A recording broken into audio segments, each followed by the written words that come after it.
Wheels. Hello, everybody, and welcome back to another episode of the Jasper campaign. We would have done this last week, but we had some other things going on, so we skipped last week. We're a little bit off schedule. You fuzzy. Am I fuzzy? It's the same as we always are. Yeah. It's just that we're in a close-up right now. Zoomed in a little bit, and there's Enhance. They're not high-def cameras, Danny. Enhance. Well, they are, but they don't have great zoom on them. So anyway, Sorry. that's okay. I'm just surprised that you're only just now noticing. You've thrown off the Emperor's It's groove. fine. Yeah. It's I messed fine. him up. I broke him. Few quick reminders as we get started as always. First of all, this is a Jasper campaign, so obviously I'm over here as a player this evening. Lance will be leading us through this episode. We don't have the full slate of options for points, but you do have options to mess with the DM if you want to. So feel free if you'd like to do so. Fine, I'll take that into my calculation. I'm not sure. We'll have to play around with it because I obviously don't have the list in front of me, and I should have popped that up. I didn't think about it. But it's there if you want to use it. Other quick reminders, all of our video content does wind up on YouTube, so be sure that you head over there. If you're there already, thank you for coming and seeing our videos here on YouTube. While you're there, if you haven't already, hit like and subscribe. Make sure you turn on your notifications. I can't get my hair right. Sorry. I enjoy that you're just perfecting the mad scientist. You will always know Not by choice. when we put new content up, including all of the fun stuff that the players around the table get up to. Just get past it, Keith. Just get past it. You're almost there. I'm going to be a professional, for sure.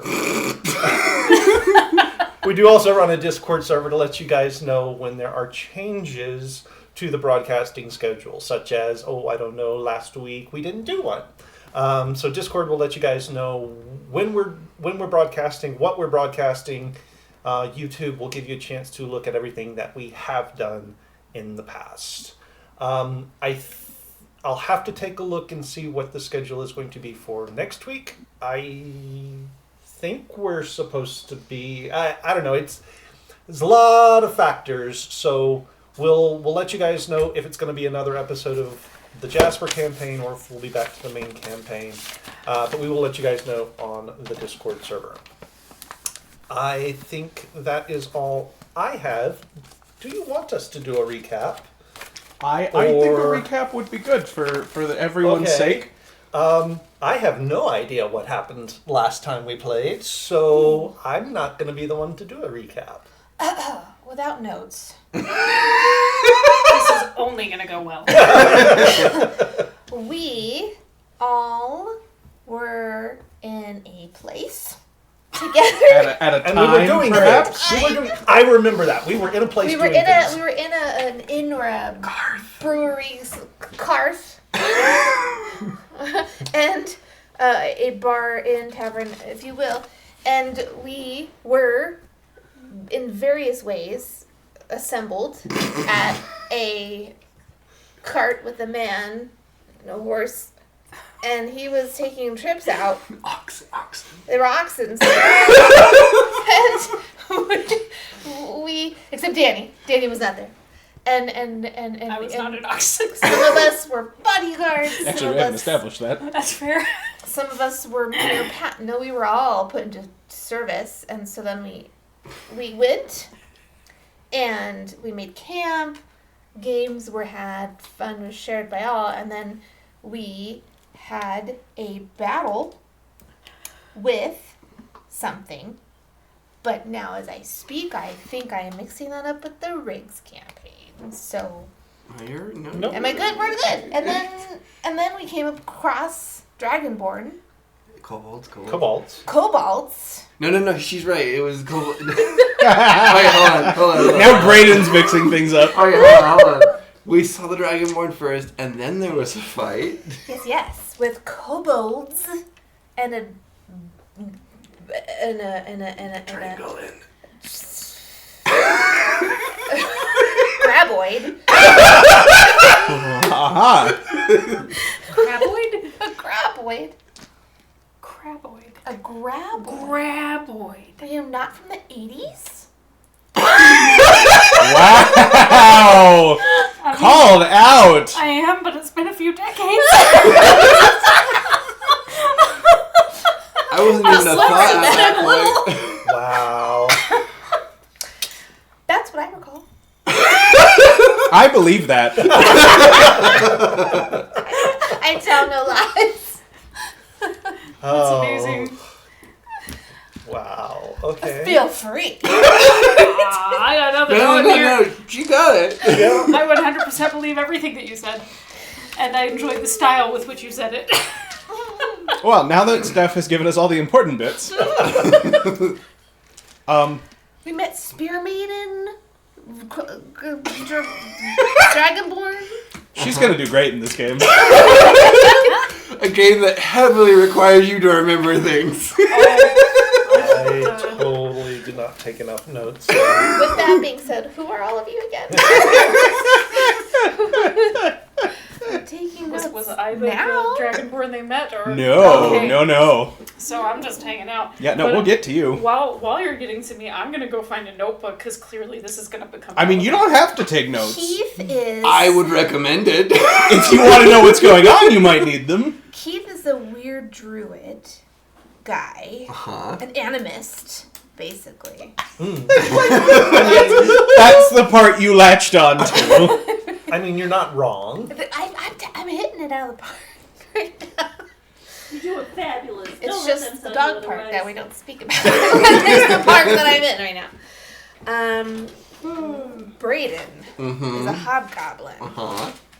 A Gilderoy Lockhart hobgoblin, essentially. Ooh. Okay. Who has 3 goblin minions. / yes men. I feel like. Named Harry, Ron, and Hermione, apparently. Apparently. And he is. You are a bard. No. No. Nope, that's He is not a right. bard. You're the bird. He's a paladin. Oh. I do remember that. Yes. Okay then. misreading of the room there, eh? And In the his name- circumstances, it's a pretty easy thing to do. Your name is pretty much Miraval. No. Marvel. No. Marvel. Marvel. Mervale. Mervale. Oh, it was close. Is it, you're the one with the Mervale. you've got a fan club, right? Yeah. Okay. More or less. Yes. Uh-huh. Danny is apparently a dragonborn. Mervale. Wow. Vale is a what paladin? Just a A paladin. paladin. A What are hobgoblin. He's a hobgoblins? hobgoblin. So I You know, wouldn't know any of this, Danny. You haven't met him yet. But I'm So I writing it know for future your reference. last name is. I'm guessing Thorn, Yes. but I totally wrote down Throne. Apparently, my Briar Throne. Like, did I write down Book of Thrones? apparently my not my autism, although that Autism. That's my shtick. apparently my dyslexia kicked in.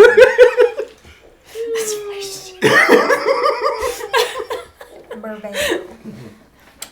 Keith, what race are you? I'm Just human. a guy. Just a L-E, human. not I'm I-L. just a It's in quotation marks. I'm just a Man. human. It's a human with an accent. It's a It's a human with an it's a human in accent. cursive. It's Okay. a human. Come on. Your Mine. name is what now? Briar. Just right, It's Briar. Briar. I'm Briar. I'm Briar. Because Braden's Mervale and I'm Maribel, so it became. Ah, But I was never going to use that anyways. and you're a human, not in cursive. I'm just a human. I'm just a girl in the And world. you're a cleric-y human. This is giving like Saturday game vibes. Yep. Like I said, I realized as we sat down, it's gonna be real hard if we keep like doing that, and then on Monday doing this one, because I'm gonna have to remember like they are not 5th level. They are not 5th level. Do not assume they're 5th level. Yep. That's all that you'll let me be. Okay. I now have everybody written down. And she has everybody written down. Hey, quick, set the scene. Gage. I appreciate that I benefit from your spite directed towards him. I'm very grateful for that. Thank you. Then Neo disadvantaged you, so. Yeah, so. Equilibrium has been restored. And I love you both. Indeed, yes. I Thank know you guys neither both. of you. I'm neutral. So, setting the stage, setting the scene. Steady. You all have a brief moment of calm, punctuated by heavy sighs, a distant clash of steel, and the slow dripping sounds as blood runs down your arm, Twee, onto the stone beneath you. Turi, my bad. Turi. I found my notes. Tori. I think I had pulled out the whatever it was that jabbed the pillow. into me and dropped it. She Ow! party. Oh, Well, that went better than expected. So, how's everyone doing? Wait. I'm gonna go back to the expected part. You knew this was gonna happen? No, but it is the Earth Scar, and things like this tend to happen. Okay.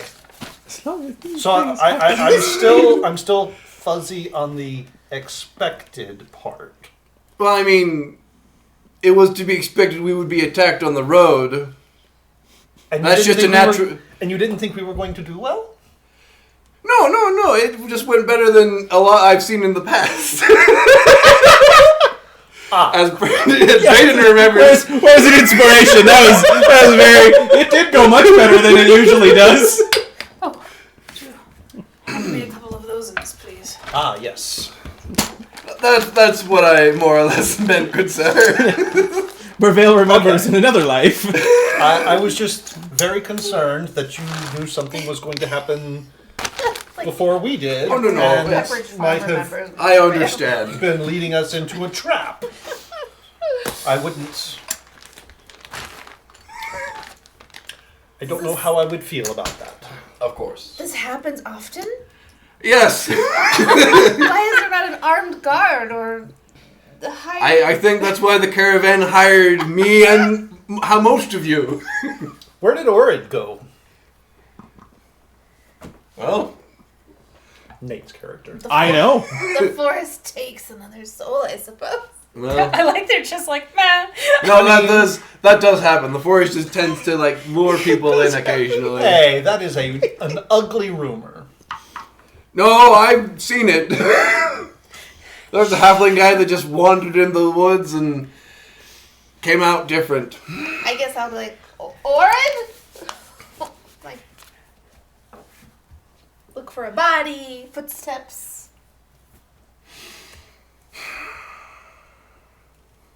I take my hat off, say a gentle silent prayer for the poor fallen Orvid.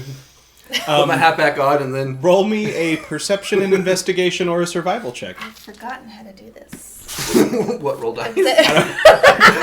How to play the game? Could be, different, I forget. Sorry, what was it? It was a perception. Perception, investigation, or survival. Investigation or survival. We're going to go with perception. 17. 11. There are footprints leading away from the fight. How far do you follow them?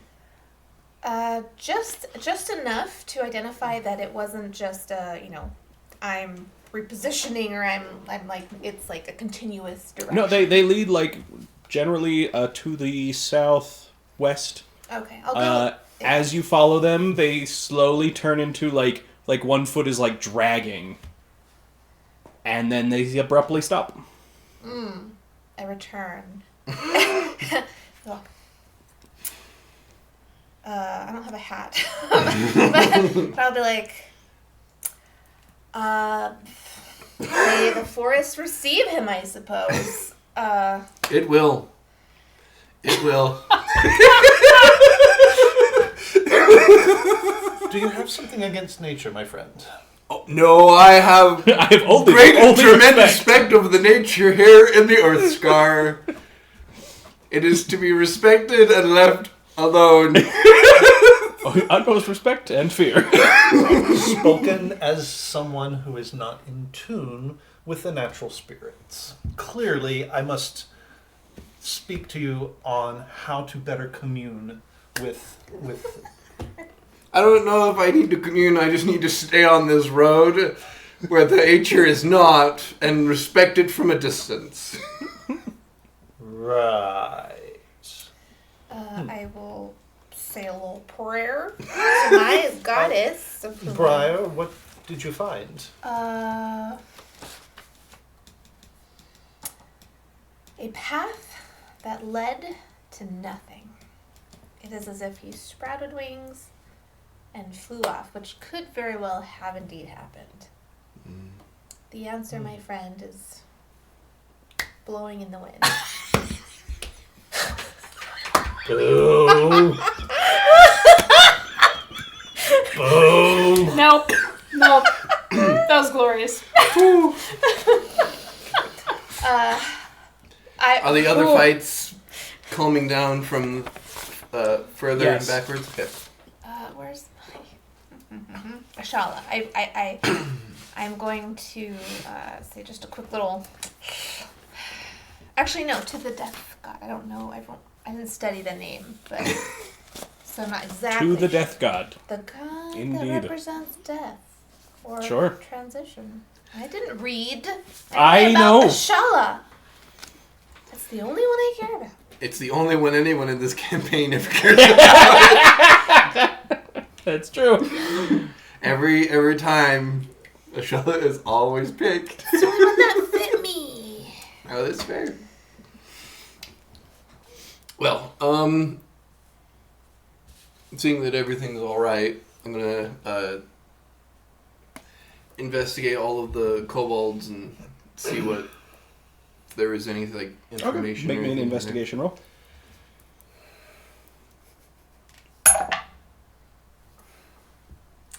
Zero. I knew that was going to happen. It's a kobold. It's a kobold. Nope. Mhm. Nope, it's a rock. That's a rock. That's a kobold. That's a kobold. That's a kobold. It seems to be in order. They're kobolds, sir. Yeah. I would like Of course, yes. maybe just tend wounds. Check to see if anyone needs wound tending. Amongst the group, or are you venturing off to the other members of the caravan? I would start with this. I'm good. These two. Tis a scratch. It will heal. I'm like. Okay. That said, however, seeing as our illustrious leader is walking right over the corpses, I'm going to start sort of dragging them off the road and sort of laying them out with some semblance of respect and patting down their pockets while I do it. Set fire to I them. turned to you and was like, they don't deserve it. We just share like a strange. Like, Investigation. Uh-huh. Slightly better than your 0. It's a 9. Okay. First, you think you found some money. And then you recognize that no, those are buttons. Those are money. Buttons are so rare. I mean, I'll As you search them, you find only one thing of note. One of them does have a dagger sort of tucked in its belt. I saw that look on his face on the corner of my eye. It's dagger is maybe generous. It is a chunk of some kind of stone, maybe. Shank. A prism. And think like a flint knife, like very roughly hewn. It's just this piece of rock. The only reason you know that it's supposed to be like a knife or a weapon is it looks like it's sharp on one edge, and on the other side that he is wrapped like leather around it, forming sort of a rudimentary handle. Okay.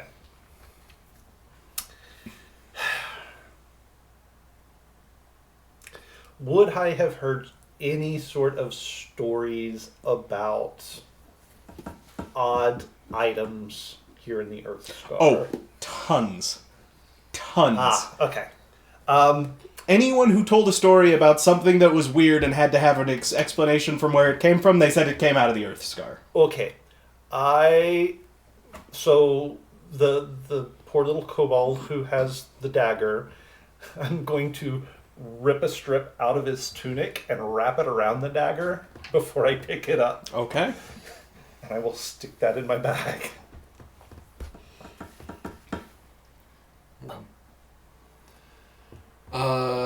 I'd like to harvest the Drangolin.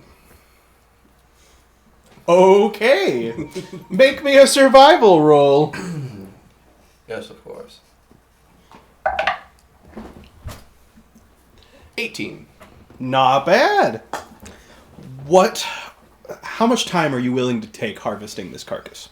As long as everyone else allows me. Okay.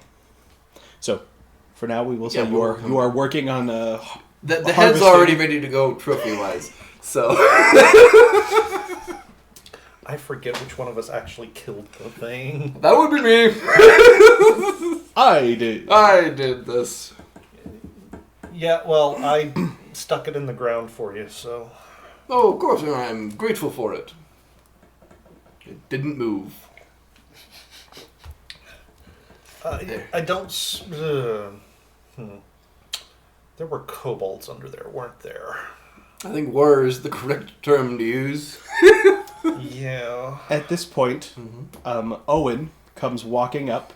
He has blood running down one of his arms, but it looks like he's bandaged his wound. He has his spear with him, and he sort of takes a look around. Well, 2 out of 3. That's not bad. Are you in need of... No, I'll be all right. It was just a scratch, really. Very well.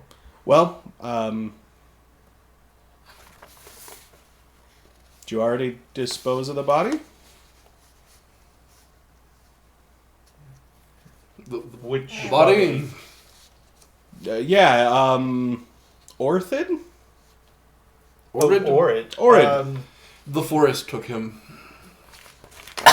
I see. Okay. Well, and he'll look over at the Drangolin that you've been working on. Oh, nicely done. Yep. Well, like I said, 2 out of 3 is not bad. Good job. We don't want to stay too long. We don't know if they might try again, so Yes. take a few minutes, collect yourselves, get your stuff ready, but then we got to keep moving. And he'll walk off past you guys to the next wagon down the line. Yes. I'm ready. I just still give a weird look to the kobolds stacked cleanly against the side of the road. I suppose we should. Well, there's a couple of Bless you. options. Bless you. A couple of options. I suppose we could either bury them in the hole under the pangolin, or we can burn the corpses. Can we not leave them and let Usually the forest takes do care of them, The yes. forest takes them. as it may do? Animals. Oh yes, something will feed. Fair enough. You just made it a lot easier for what it will be. Yes. You can either have all the claws, half the teeth, 5 pounds of meat, or like a 3 square foot section of hide and scales. Ooh. Could I carry the Drangolin? Oh no. Okay. It's as big as a wagon. I'll take the hide and scales. Okay, make a note. You have like 3 square feet of hide and scales. Nice. If any of you want some, kind of pointing to you guys, you might want to hurry and grab something if you want it. I guess may I grab meat? Yeah, survival checks. I will do that. Yeah, I'll be grabbing some of that as well.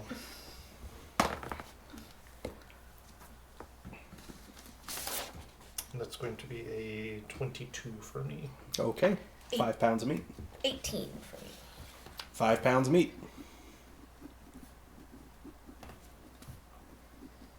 That's like 1 squirrel in Oregon Trail. Mm-hmm. 5 pounds? That's a big squirrel. They have very fat squirrels on the Oregon Trail. What are them New Yorker squirrels? They're very slow moving. Some of us here out in the wilds call them groundhogs. Okay. Sometimes beavers. All right. With that done, You guys package up your trophies? If you allow it, if I take the head, do I get the teeth? Ooh.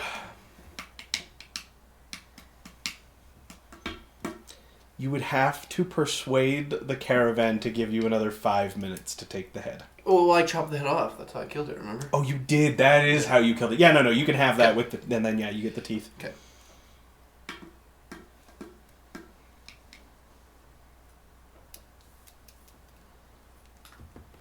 All right, you guys head on down the road. as we're going, I'm going to check in with the other wagons, see if there's anyone else that's severely hurt that needs any sort of healing. So in the wagon that was in front of you guys, that is the Vardo that the Webb family live out of. Everyone seems okay. There's some scratches, some bruises. There are clear places in the Vardo where it took hits from javelins, essentially, that were thrown at it. But everyone seems to be patched up. In the front were Chanar and Hanzig.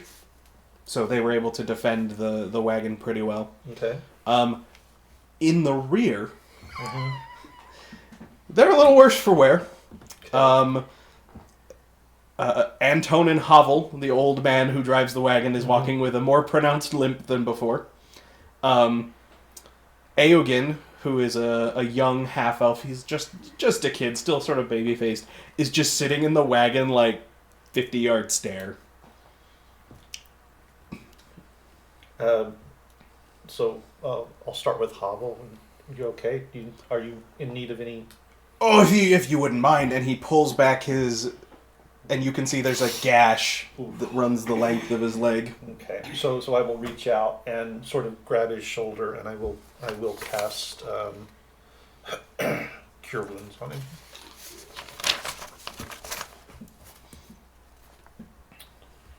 It's a D8 plus your wisdom modifier.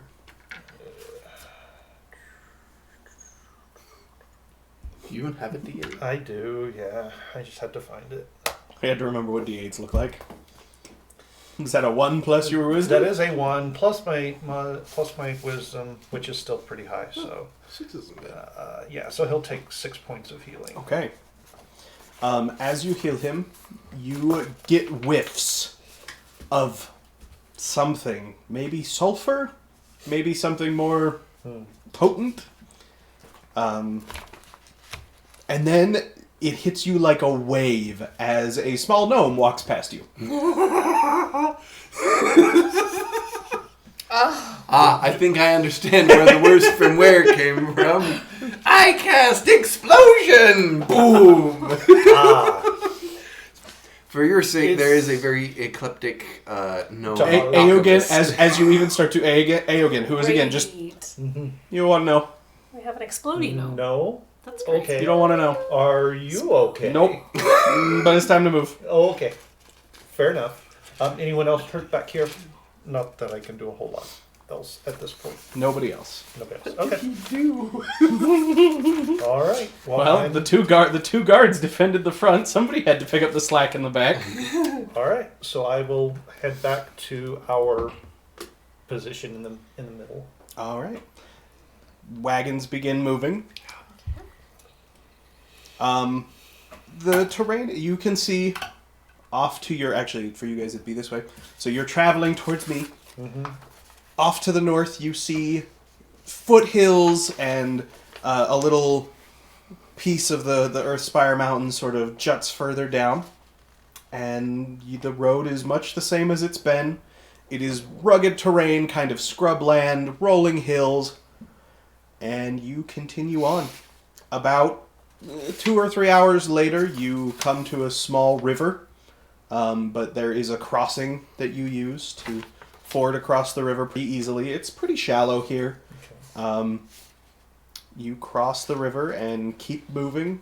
Is there anything anybody wants to do as the caravan travels? Just as we're quickly going by the river, I'll just kind of get a little bit of the blood that's sort of on me, a little off. I know it's not going to be much, but at least semi That's fair. clean. More or less just like the hands. Who's carrying the head? I am. Oh, you are? Okay. I will probably do the same and just double check where the javelin hit me, make sure that it's clean, doesn't appear to be getting infected or anything like that.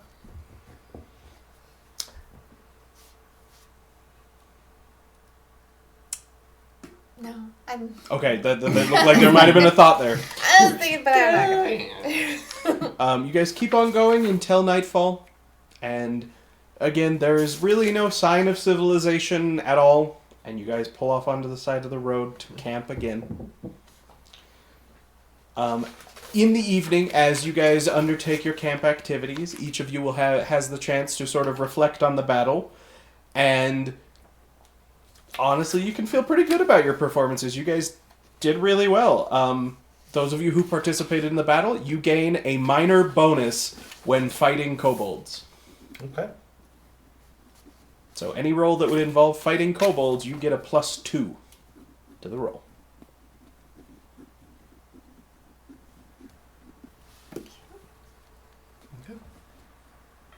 And since we have, even though her character hasn't been introduced yet, since we have a new player, now is probably a great time to explain to Danny what happens at camp and what camp activities are.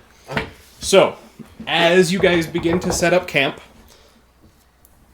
Keith, what are you doing to help set up camp? What skill that you are proficient in are you using? I will be using my nature skill to make sure that the campsite is arranged sort of optimally, to make sure that none of the wagons are set up in like a hole or something that's going to make it hard to get them to move the next morning. Make sure that the fire pit is set in such a way that the smoke has a chance to drift without, impacting people, things like that. Make sure that all of the sort of the approaches sort of off the road are at least explored and covered so that we know what to watch for. Okay. Make me that nature roll. Merveil, what are you doing? I'm going to do some heavy lifting maybe some boxes that the Webb family need for like supplies for tonight, or just like moving a couple of rocks or whatever we need to make this a more lovely campground. All right. Make me an athletics check. Briar. Is it possible to practice with the showman lady? How would that be helping set up camp? Oh, that's like true. That we're relate gonna set to apart first. like it could, but I need to in what way is that helping the camp be set up and prepared? Oh no, I was thinking the other part. I will be collecting fuel for fire, like sticks, Okay. limbs of trees. What skill are you thinking? Survival. Yeah, absolutely. So, Danny, again, your character's not here, but if you were here, the first thing that happens when we set up camp is everybody picks a skill that they're proficient with and explains how they're using it to help set up camp. What'd you roll, Keith? 19. Okay. 11. 19. All right. That is 3 successes, so the camp DC will be 5. Okay. Excellent. Now that camp has been set up, we can begin camp activities. It sounds like somebody would like to spar again. I would like this back. So that will be hosting. So, to explain for you, Danny, when we camp, you get to participate in or maybe host some camp activities that have some different effects. We can get into all that later. You get to host or participate in one and participate in a second one. So hosting is like you pick from the list, and that's the one your character's doing, and then other people can be a part of it, and then you participate in somebody else's that they host. And we're not limited to these, but these are the common ones. For the... Yeah, I He's mean... flexible enough if you want to. Yeah, we're flexible. We can try and do something a little different, but those are the main solutions. Resolve, which a lot of those will say something about you get resolve. Resolve is basically inspiration, except you can have as much as you want. And if you were going to go unconscious, you can spend a point of resolve to stay up for the round. Okay. So when you're at 0 hit points for each round that you would normally fall unconscious, you can spend a point of resolve to remain standing. Well, that's nifty, and I am going to put a spot for that on my sheet. And since Steph just had to step upstairs, Turi, what camp activity, if any, are you hosting? If you would like to host. The webs will be cooking, so you can choose to participate in that. Chanar and Hanzig will be playing games, as usual. And you're not sure, you've never seen what they're doing before, but Yasune and Erzin are they're talking and sort of drawing in the sand or in the dirt at their feet a little bit, and in the midst of a conversation. Remind me how replenishing spell points. So you get half your maximum spell points plus your spellcasting modifier each long rest, and then you can take, I think it's called meditation, Right. which you have to make a check, and if you succeed, you restore some additional spell points. So half plus the spell. Plus your spellcasting modifier is the base. Okay. Alright, so I don't have to worry about meditation because that will actually refill me. I will.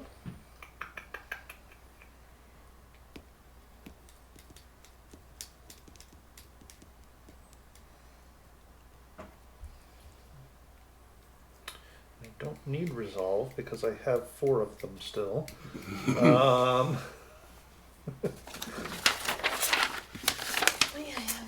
So I will. Somebody clip that timestamp for me. Don't you dare. I will actually. I think I'm going to tell a story. Ooh, okay. Very nice. So you're telling a story. Are you going to participate? I will participate in the story, and I will. I'll just participate in the story for now before I make any other decision. So go ahead and make the check. I think it's a Performance or insight. And I'm going to use insight because it's better.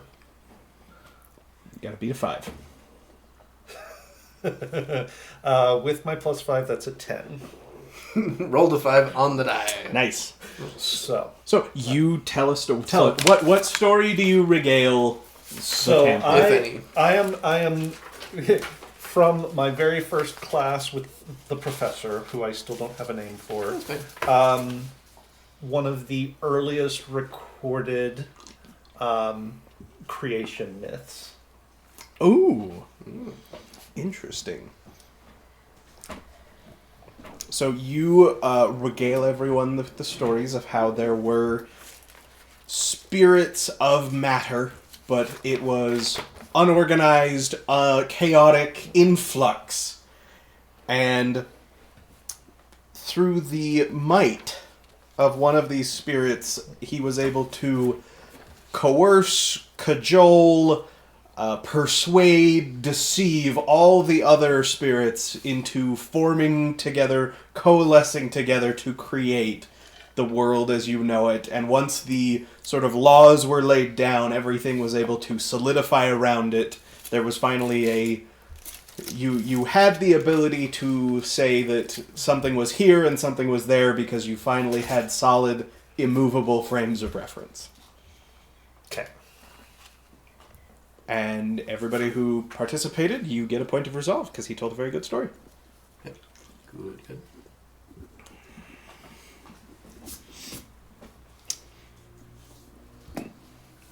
And somebody wants to spar. I do. Okay. Are either of you using your second option to participate, not necessarily in the sparring, but like watching it and observing the... What would it give us? That's fair. Satisfaction. satisfaction? Would that be on the job training or? If she wants to do on-the-job training. So far she hasn't specified, so She I hasn't get to specified. decide. Is there another page? I don't have any of the pages. So what Oh, sorry. Oh. Making sure. I forget that you did not have all the things. Sorry. There's not a spar one, That's but me. You could pick one of those and say that like sparring is your version of doing that, or you can let me decide what the effects of sparring are. Like learning a new skill or refining a skill. I'd like to learn a new skill. What skill are you learning? I would imagine in my head that during our first thing, our first little scuffle of practice, she had like a good move that I kind of want to learn.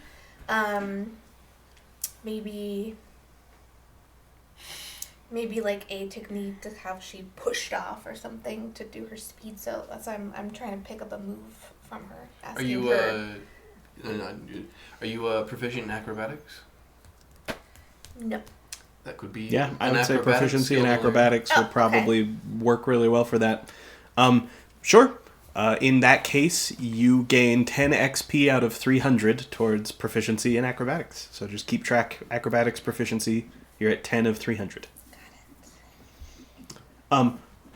For the rest of you, Yasune clearly goes a little bit easier this time. You don't get walloped immediately. Yeah. But again, it's that same sort of She's feeling going at quarter where- speed instead of full. Yeah, exactly. She slows it down so you can see what's happening. But still, for those of you with martial skill, it is incredible. You can tell how good it is because it looks so simple and so easy. It's the kind of thing where anyone would look at it and be like, I could do that. Yeah. That is how good, that is how precise, how practiced, how skilled this is she makes it look effortless.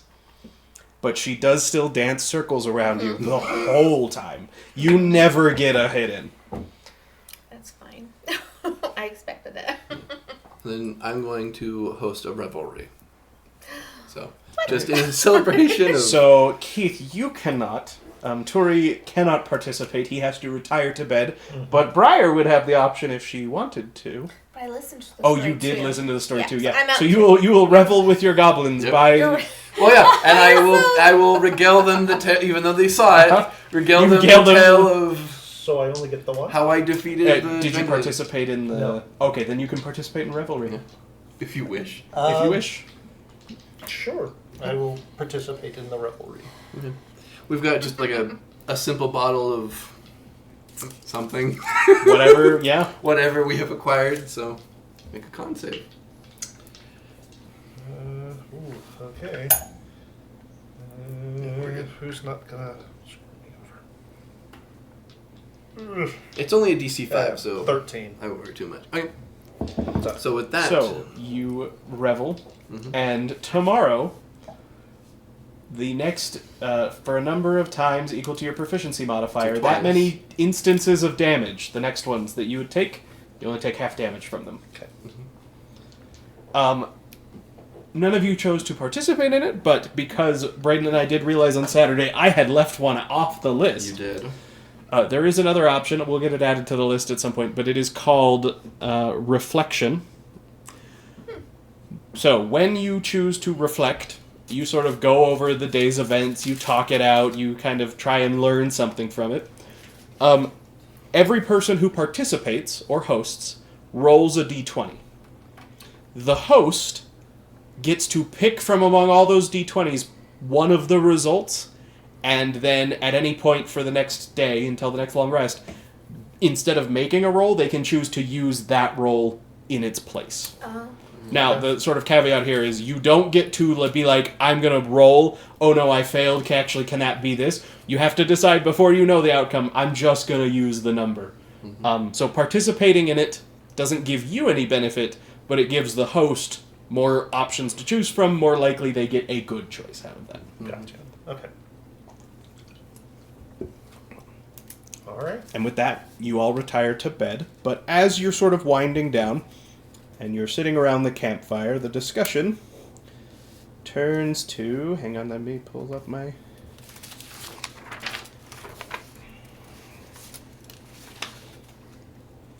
my list. Who wants to roll to see what the roleplay question is?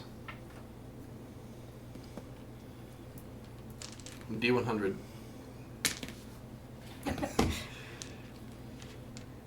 I got you. 32. The discussion turns to what your character is most insecure about. You guys don't know each other that well yet. No.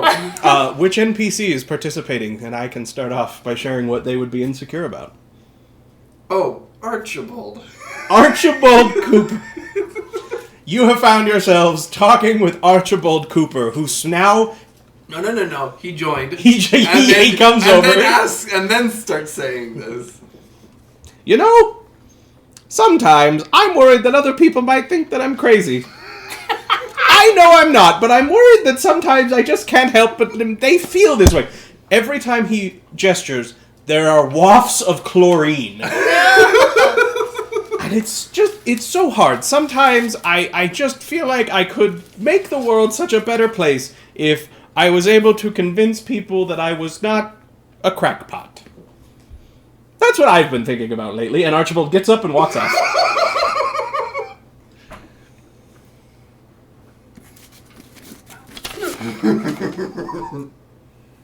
Oh, thanks, Jared. I appreciate that. What about what's the kobold's name? Not the male. The The male dragonborn that I healed. What was his name? Urzin. Urzin. What about Urzin? Does he participate in this? You had your NPC participation. It's your job. You have to talk to him later and try and find out. All right. Do any of your characters have any thoughts on what makes them insecure? Yes, but I don't think I'm willing to share. Yeah, I think I have to agree with that. Mm-hmm. It's not quite. You either have to share or spend a point of resolve.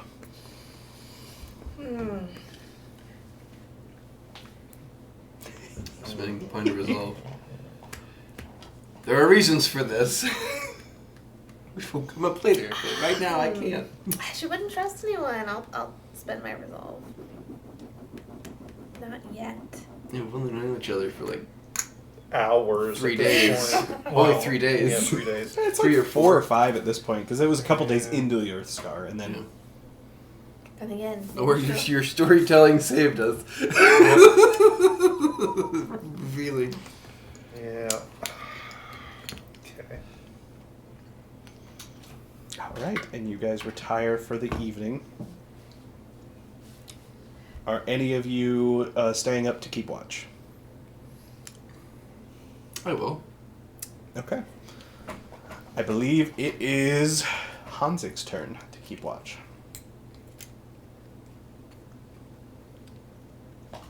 Yep. What's your passive perception? 12. Okay. Yeah. It's a pretty quiet night, even for the Earth Scar. Mhm. There's nothing particularly. It seems like the stench of either battle or the gnome that smells like things keeps most of the wildlife at bay. Mm-hmm. Okay. You guys wake up in the morning. It is colder than you would expect. Keith, what is your passive perception? I did not write it down, but that would be a 17. And what's Briar's? Passive? Yeah. 10 plus 3. Okay. I'm glad you are all a lot more perceptive than I am. I'm not. Doesn't matter. I'm not here yet. That's Fair. So everybody, you get up and you get moving in the morning. You're sore. You're very sore. Much sorer than you would expect.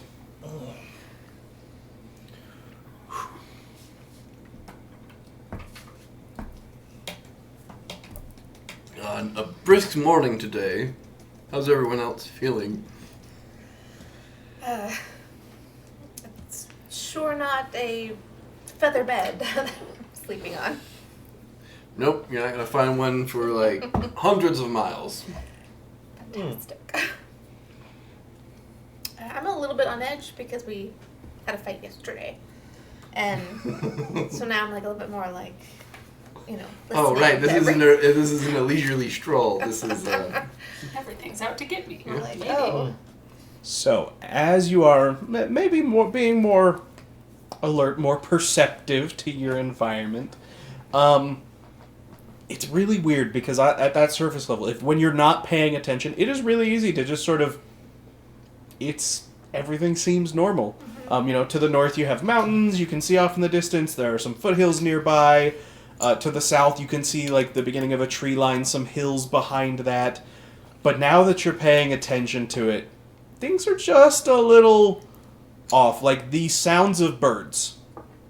They're not any birds you've ever heard, and somehow they sound more menacing, more wild than what you would expect. And everything just takes on this air of it feels a little more wild, a little more dangerous. You can't tell if this is just you being paranoid because of what happened, or if things here are just under the surface. They are, in fact, there is something more to it. Oh, of course there's something more to it. It's what's bringing me to this place.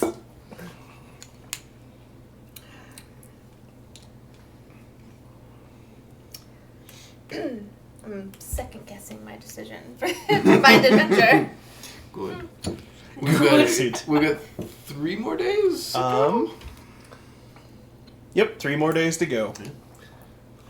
I am also paying attention to the thing that I am heading towards, making sure that it's sort of, does it appear as though it's growing closer? So that's the weirdest thing. Ever since you've been in the Earth Scar, it actually, right when you first got there, you could feel it. You could feel the pull, and now it is not gone, but it has quieted. It is now a constant. Exactly. It is. It's either so powerful, so overwhelming that it has become a part of the background and you don't even notice it anymore, or there has been a lull. Okay. But for you specifically, as you try to, I assume, attune yourself a bit more to the spirits here, are just stronger. They're better fed than in places you've been before. Even other places that were more wild, more rough. They're just... It's the equivalent of druid steroids here. Okay. Everything just feels like it is more like the ideal version of it. Everything is a little bit more suffused. So there's probably a little bit more pep in my step as we go.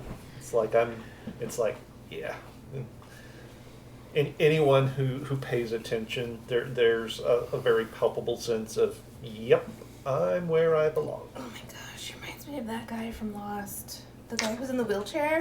Oh, Locke? Locke? Yup. Just off, way too happy to be. Oh yeah. Yeah, too brave with me. But I wasn't bummed. I was psyched. Your travel today, as you are all a little bit more aware and a little bit more cautious, goes uneventfully. About what would be the equivalent of about 1 o'clock, 2 o'clock in the afternoon, you guys come up over a hill, and you get a nice little view of what's in front of you. You still have a little bit of these rolling, rugged hills, scrubland, but you can see to your southeast a broad plain. It's almost like a bowl. Maybe a shallow bowl is laid out, and it looks like prairie steppe plains. This sort of grassy area. You can see too far off in the distance to tell, but in the center there's a hill that rises. You see herds of some sort of large buffalo, cows. Again, it's too far out for you to know what they are, but herds of animals on this wide, vast open area. And ahead of you guys, nestled up against some hills, it looks like there is a structure. You can see a tiny bit of smoke coming from it. It's not big, but it is substantial enough, and given that you haven't seen anything civilized in almost a week, there is this little speck of civilization. It looks like maybe a small farm. Okay. People settle in this place? Like, Oh yes, along well the we're route? going to Jasper, but on the route this is the halfway house. It's what the proprietor calls it. She's a wonderful lady. Why? I mean, it's the only place close to halfway between here and Karth, so if anyone's traveling, they can stay there. She makes a hefty sum. Wow. Okay. It's like that your cleric is like Judgy McJudgerson over here. Just like, One does wonder what she would do with the hefty sum, but be that as it may. Well, supplies and just everyday living for the most part. Plus, I think she does a little bit of trading, but not too much. Ah, You guys head on down the road. It's interesting. It hits a point where the sun is starting to set. You hit that sort of time in the evening where everything is almost sort of blue. It's not really dark yet, but it's definitely, the sun has gone down. It's evening. Normally you would have stopped to make camp. But you just keep on pushing. If anything, it feels like everybody's pushing a little bit harder, a little bit faster. And you realize that you are pushing to get to the halfway house. Even if it means some of your trip might be through part of the evening into dark.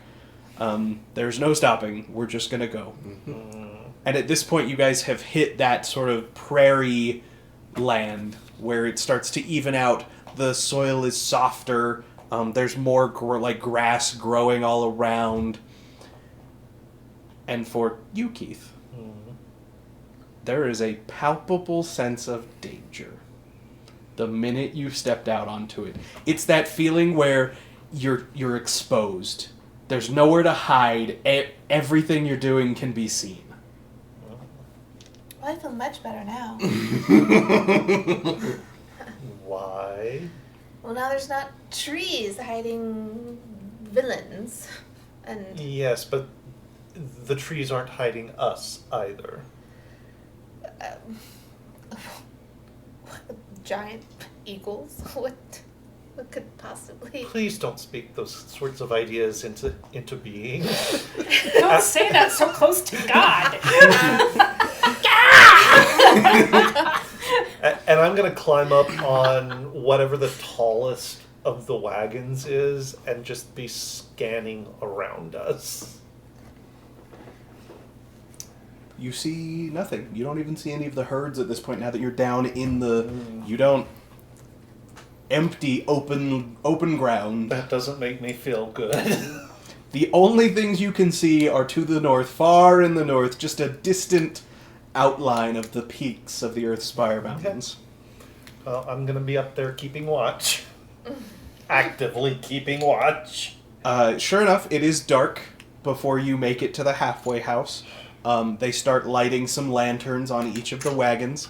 Luckily, because it's so open, the road's, even in the dark, the road is easy to follow.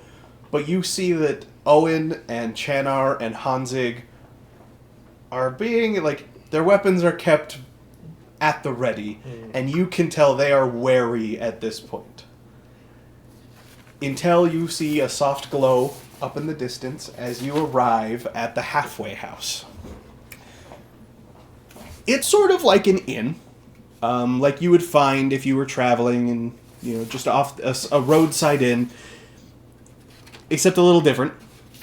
It's not really a wall, but this does have a sort of palisade, a brick and stone palisade, maybe 5 to 6 feet tall, that runs around the outside, forming sort of a courtyard in front of this inn.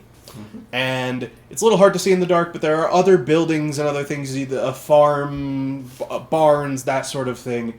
But you've never been to an inn that has its own sort of battlements around it. But the gates are open, the lights are on.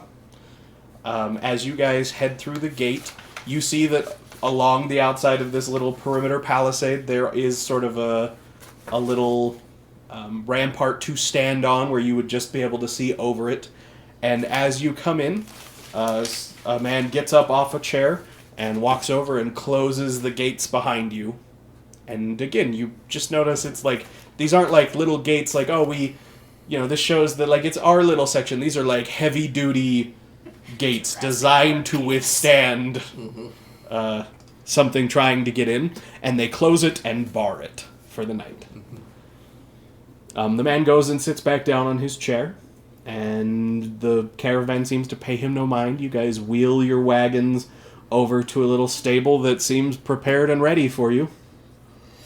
And there, at this point, everyone has relaxed, and Owen and Chanar and Hanzig and the Webb family are you can feel the excitement for them. As soon as the gates were barred, the kids were they just sort of took off running, and nobody seemed to worry about it. You get this immediate feeling of community and safety in this small little enclosure. Even me? Even you. Again, it's weird. As soon as those gates close, you're like, Okay. as you guys step inside, it's pretty large. It's like, think like a farmhouse, but bigger. There's clearly enough rooms to accommodate several traveling parties. As you step in, it's that rustic, warm feel to it, but kept pretty nice. Clearly like a farmhouse, but big enough to accommodate travelers and visitors. As you step in, a woman steps around the bar. She is a tiefling. And she says, "Owen! You finally made it! Oh, we were beginning to wonder if you were going to run into any trouble. And you've got all your limbs. Good. Pot roast is already on. We've just been waiting for you to join us." Mervale, you would know, having traveled this way before. Mm-hmm. The caravan keeps a pretty regular schedule. Mm-hmm. There's some variance there, right, but of course, they're yes. pretty close to on time. So there's just a long-standing tradition that if you make it to the halfway house, it's pot roast, warm beds, and baths in the morning. Yep. And may I ask the name of the lady of the house? Her name is Tyra Fadewile. Fadewile? Fadewile.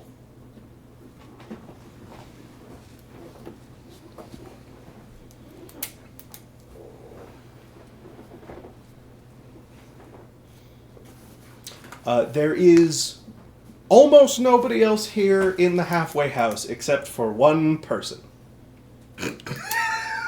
Danny, would you describe your character? Don't tell your name, but describe what they see sitting in the halfway house. So, there is a very tall, muscular but kind of lanky dragonborn with copper skin. I dropped a picture of it in chat. And these, like, odd, almost aquatic-looking protrusions back and long tentacle-like hair. I guess actually hair-like tentacles. Hair-like tentacles Hair-like is probably tentacles, better. That kind of fall in between them, that ombre to a red from skin/scales that are kind of a golden copper color. She has red and orange, like kind of rusty colored tattoos, kind of swirling all over different parts of her neck and shoulders right now, and a little bit down her calves. It looks like she has just stitched a bunch of different types of canvas cloth together to make her clothing, and she has like ornamentation that seems to be made out of nautical rope, a thinner nautical rope, kind of here and there. Big great sword strapped to her back, and kind of a permanent grin that might be because she's a dragonborn, but also it seems like an actual like nervous grin, and she's a little hunched over, kind of like she doesn't necessarily want to be as tall as she is. Yeah. At this point, I would like to ask the three of you to please leave the table for a moment. We'll call you back when we're ready. Have fun storming the castle.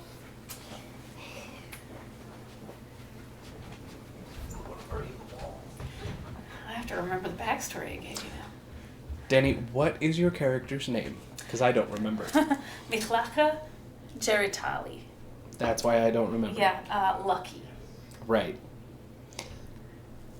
Lucky is an apt nickname, as once again, your latest endeavor has proven to be not lucky. You had joined with a group that was heading out of Karth.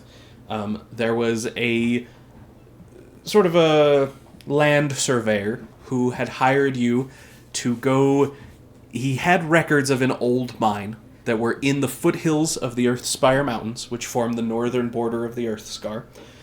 There was a record that there was this mine. He was interested in seeing what was there, seeing if there was anything real to these records and how valuable it might be. So you had found yourself joining up with a group of people. You hadn't met them before. You just sort of ran into them and wound up, as has happened before, being brought on. And you guys had headed out into the Earthscar to find this mine and see what might be there, and hopefully bring back good reports, and you were promised a pretty nice sum of money and a pretty nice share of anything that came out of the mine for the next 5 years. Your group headed out. You didn't have a guide with you. You had never been in the Earthscar before. None of you had, and that quickly proved to be not the best decision that was made. You got lost several times. You ran out of food more than once. You ran out of food and then were able to you stumbled your way into a village called Oakhurst, and you were able to barter for food before heading out again. I should be writing more of this down, sorry. First, did you give me a name for the surveyor that I'm... No. Okay. Here... After Oakhurst, you guys got lost in the foothills, ran out of food a second time until you met a traveling shepherd and bartered for a couple of his sheep.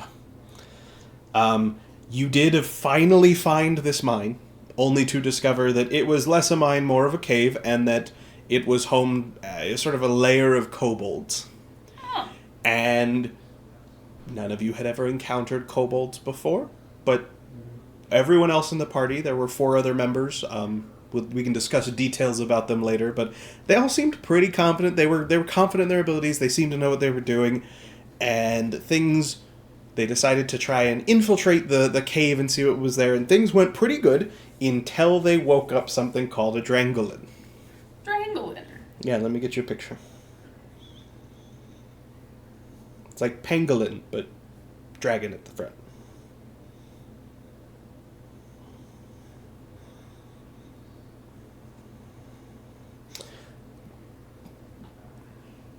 Oh, it's cute but deadly. Mm-hmm. And as soon as that happened, things took a turn for the worse. Only you made it out of the cave alive as far as you know. You don't know for sure because some of them sort of fell behind and it didn't sound great. The leader of the party sort of kept pushing you, like, no, we can't stop, we can't try, we have to keep moving. And until he was downed by javelins near the entrance of the cave, and he told you to keep going and don't stop. And you stumbled around for you're not sure how long until you found yourself to the halfway house. As is the case for you, they took pity on you. Tyra has let you stay here for the last about a week recovering. There's been no discussion of payment or anything, and you have been sort of helping where you can, recovering as much as you can. It has dawned on you the irony that you have found yourself in the very place that you initially, at one point, had set out to come explore, but things did not go well until this band of people, the first people that are in the door, are 2 kids. One is a little boy and one is maybe an older, like 10-year-old girl, and they come running in. They pay no heed to you. They run right past the bar and they're saying, "Auntie Tyra, Auntie Tyra!" And it's clear that they're... And then this group rolls in after them. The first man in the door is this human, beard, dark hair. He's wearing traveling clothes, but you can tell there's some armor underneath. There's a woman with him that looks to be his wife. Behind him is another Dragonborn, but not from the Isles. Ooh. From Arcosia. Ooh. He's in armor, big grin on his face. Behind him is a dark purple-skinned tiefling. And behind him, there are a few other people. They look like maybe travelers, wagon hands maybe. There's an older gentleman with a white beard and a very young, probably 15 or 16-year-old half-elf boy. Behind that is a dwarf. And behind that... You guys can come down now! You have any questions before they arrive that you need to know right now? Nope, just a sneeze. Just sneeze. I missed that kind of thing. Yeah. Okay. How old does the Dragonborn look? Ooh, you can't tell. Oh. But probably, like, if you had to guess, like, it's hard, but, like, 30 to 40. Maybe too old for me. Who's the first one in the door? Me. Describe what is seen. You see a flamboyantly dressed hobgoblin. Sort of the mutton chops that then go into, like, the mustache. Sort of boisterous. As soon as he, bursts into the door, takes off his hat and just like, "Tyra, Miss Fidwell, it is a pleasure." And we'll go talk with her. You see, following behind him very closely, you see three goblins. Not much. Looks like they belong there. Who's next? I would say I was trying to finish up my little character creation because all of you were so cool with yours. I haven't done one either, so. Okay, whatever. Listen, I just like a visual. So, You have a pretty I have visual. a little bit. Oh wait, I have a. There we go. Yay! I have a brown-haired human, just a normal woman. She pretty know. And she kind of comes a little more haggardly, a little more like, what the heck, kind of thing. Brown hair, light armor, just very apprehensively following. It's fair. And then last in the door is just a guy. guy. Just man. Fairly Human. fairly nondescript, and is wearing clothes that aren't like super nice, or they're pretty plain. He does have a bit of leather armor on. He's carrying a staff, a quarterstaff with him. He's got a dagger on his belt. Looks like he might be you can't decide. He's giving off both the sort of quite learned vibe, but also the would rather be in the woods vibe. Huh. Sweet group. Maybe an opportunity. Meanwhile, Mervale, you join Owen and Candace in talking with Tyra. Swapping stories, she sees you. Oh, good, they haven't lost you yet. No, they haven't, of course. So, any new stories to tell us, Mervale? Anything else to regale us with? Oh, yes, of course. I was able to quite easily defeat a Dranglin that we came across the other day, and I never heard of that. What's your thing? I gestured to the head I have under my arms. Do you have it like in a sack or like wrapped up or Yeah, something? wrapped up in the hide. Okay. Is that the same one? Oh yeah. Just like the grin just kind of goes slack. Like, in the caves? Huh? In the caves? No. Just a couple, a day or day and a half. Yeah, day and a half. About a day and a half that way, just along the road. It ambushed us and it came up from the ground, making a tunnel for the kobolds to attempt to leave. And I start down on a story, and basically with a swing, with the mighty sound swing. of thunder, I was able to decapitate it. So I have a very important question. Uh-huh. How big a part did the rest of us play in your story? Not I mean, existent. as You far were as there. Mervale is concerned, he killed the Drangolin. You were present to witness. You're forgetting bits of that story, my friend. Oh, right, and they defeated the rest of the kobolds. Anyway. And they were on cleanup. And you can do an insight check, but you don't think he's purposely not leaving you out of it. It's just more of Danny. he's- Actually, yeah. Sure, make it a let's. six. Actually, no, you're distracted by this. Never mind. We'll get there. okay. You're distracted by this. Insight is going to be a 21. 21. I'm not doing it. I mean, I am doing it for her sake and whatnot, but it's mainly focused to the three goblins that are right behind me.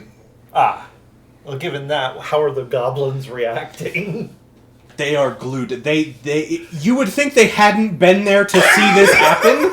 The way they are so engrossed in this story, they are at every right moment. They're, oh wow! Every time. You would think they had not been there to witness it themselves.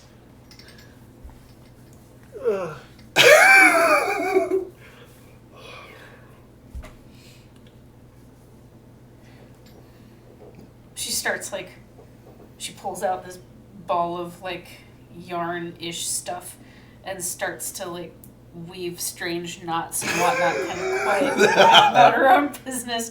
And she looks, there was a definite shift in mood between like pre-Dracolin speak and post-Dracolin speak. Where she just starts like she's making a macrame, like you can start to see like she's making macrame pot holders, and like there are little macrame pots of whatever of type of plant the lady of the house prefers, just kind of hanging from these different like woven pot holders.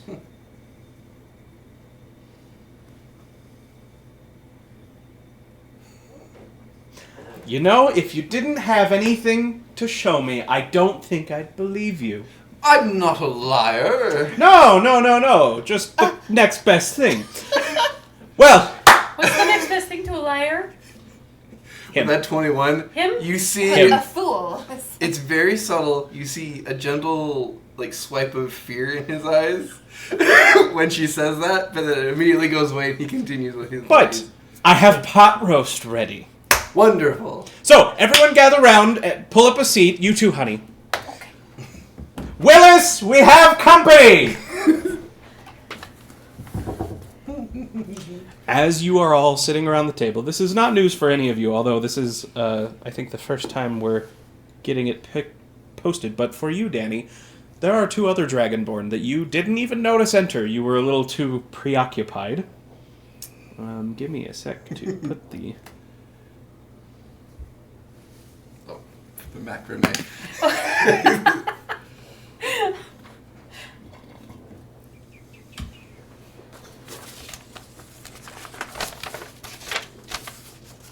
This is my family.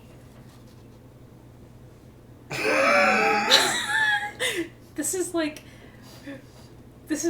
like the medieval version of that Southern Gothic painting where everybody just looks miserable. Especially but like with swords. the AI making these. They look exactly the same. Yeah, I was like, here you go. Looks like it's sent the same one. Mm-hmm. Oh, the genes are strong. Yes. Yeah, the twins. They're twins, clearly. These two. Once it's sent. Oh, did you? Boba Fett and Django. I do. What are you guys using? I'm crap. It's a Hero Forge. Okay, that's what I did. Humans just look crap. Sorry, Hero Forge. It takes a lot longer to get the humans right because you have to mess with like proportions and everything. Ooh. So you see those. They are also definitely not from the Isles, as they are speaking in Arcosian to each other. How old are they? Ooh, Urzin is the man is probably like the Dragonborn equivalent of like, I don't know, what age would you consider the very beginning of Silver Fox? Oh dear. That age. Okay. Interesting. For reference, this is the other Dragonborn that came in. Oh, so those are both Urson? No. No. That's Urzin, the one that has a twin, and then it's a woman Dragonborn sitting with him, Okay. and then this is the one that came in before that you did notice. Nah, he's pretty hot. I'm a teenager, I mean. She dare not say that out loud, but I mean, she can't help but look at the pretty Dragonborns and be like, oh, I want to kind of be like you or be with you when I grow up.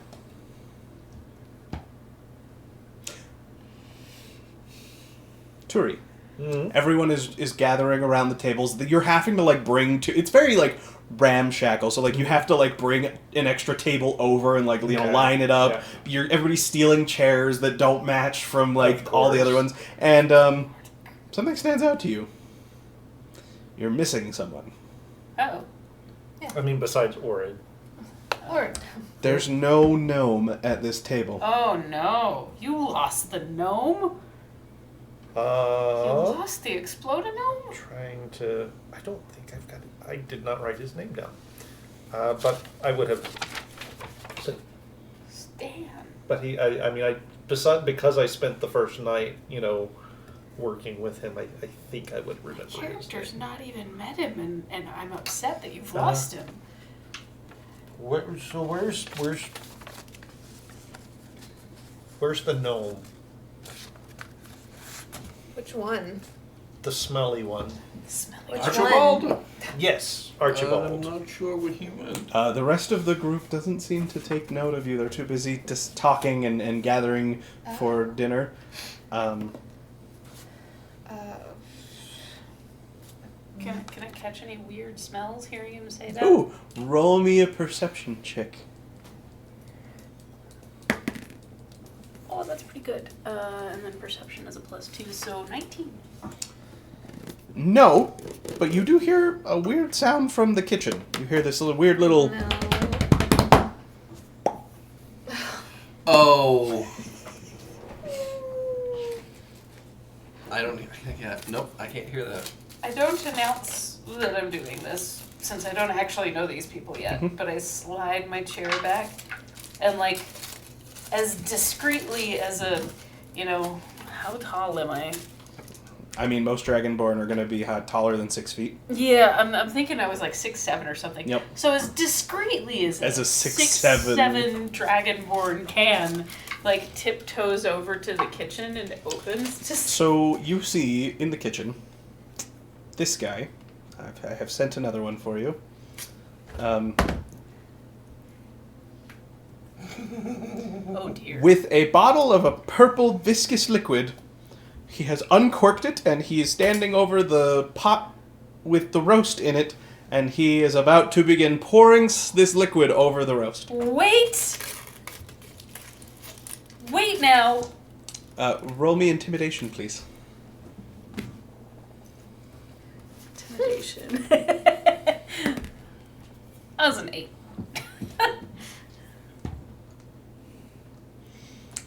He does not seem to notice you.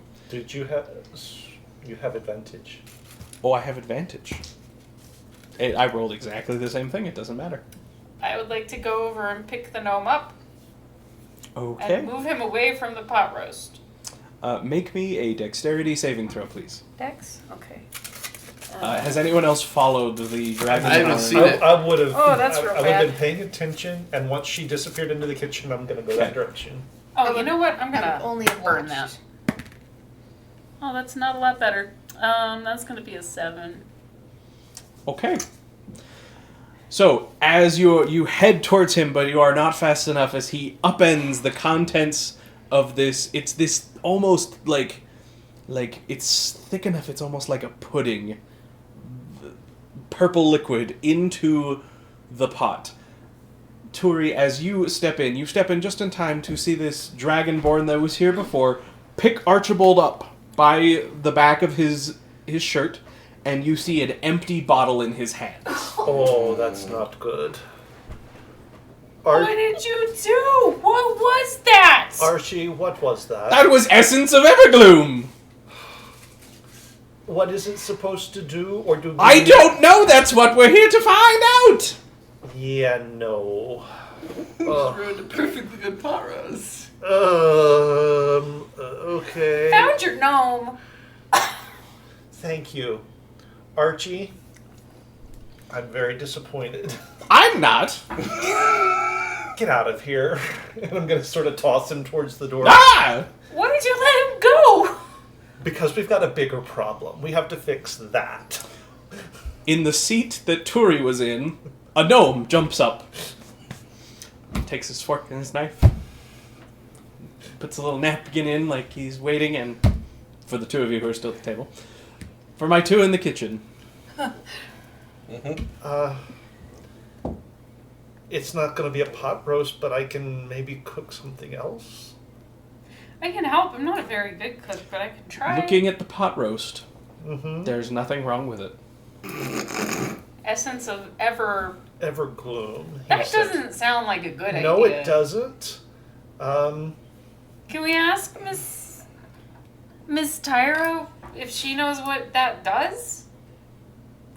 We can try. And if she doesn't know, we can just feed it to the gnome since he put it on there. He's clearly a willing participant. I'm okay with that part. I'm not sure about the rest of us. No, I'm not eating it. Okay, so I'm going to take it off the heat and sort of push it to the side, and I'm going to start banging around looking for another pot or skillet or something to cook with. Okay, make me an investigation check. I would be investigation. I'm gonna go find Miss Tyra. Great. Okay.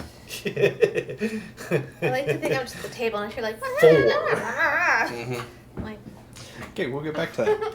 just drinking. You, where do you go? So you're in the kitchen. You can head back out into the main sort of tavern room. There's also a door to the pantry, a little stairway to the cellar, and another door off into a hallway that you know leads to some of the other rooms in the building.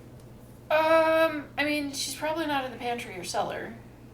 I mean, she could be because she's getting ready for foodage and whatnot, but I feel like I would know if she had come back here. Because she told me to come in and eat, right? So she told you to go sit down at the tables in the big main room. Big main room. And then she stepped into the kitchen. Oh, okay. So actually, she would probably be in one of those. I am going to then investigate the pantry and the cellar. Okay, which one? Pantry first. Okay. You open the door to the pantry and see no one. Turi, you find you have two options: a very, very large cauldron, Okay.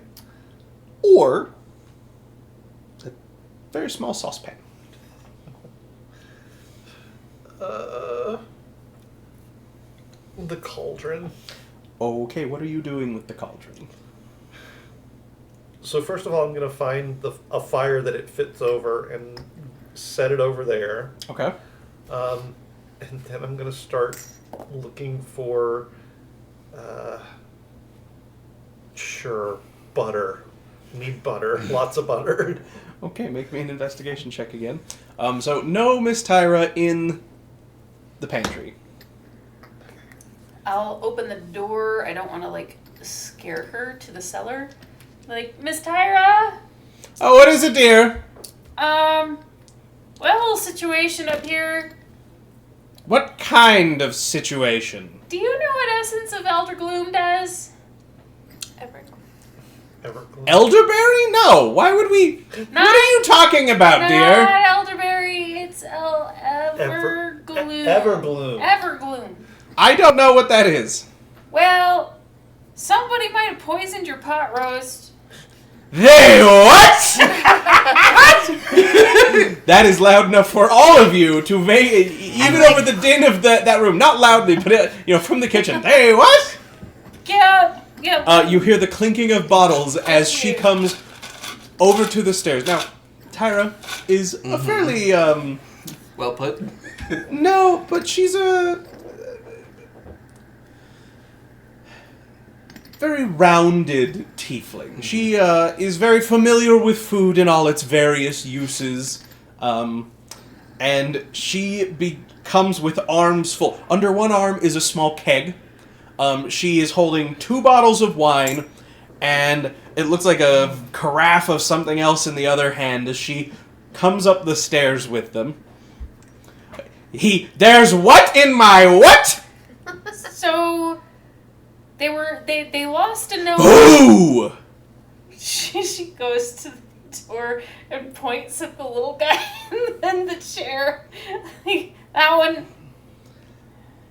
Archibald. She doesn't even look at you. She doesn't even notice you. She foists all of the drinks into your arms. And for the rest of you who are sitting in the dining room, you hear... and coming out of the kitchen, Tyra, Owen Webb! One of your miscreants has ruined our dinner! What do you have to say for yourself?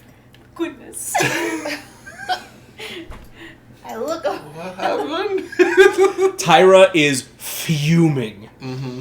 She is so angry you can see that she's shaking a little bit, and she's looking around and grabs a rolling pin off the counter. Owen is like a deer in headlights. He is...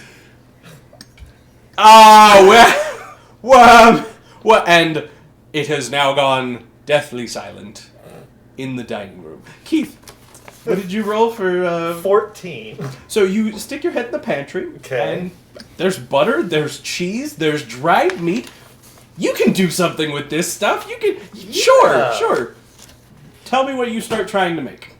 So I'm going to grab butter and spice, herbs and spices, whatever I can think of. I'm going to pull it out, toss it in the cauldron to start it bubbling and what have you.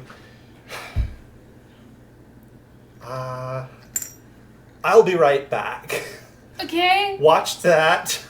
Don't let it burn. Stir it if you have to. And I assume there's a back door. I'm going to rush out the back door to wherever our stuff is, and I'm going to go through my pack and I'm going to pull out 5 pounds of Drangolin meat.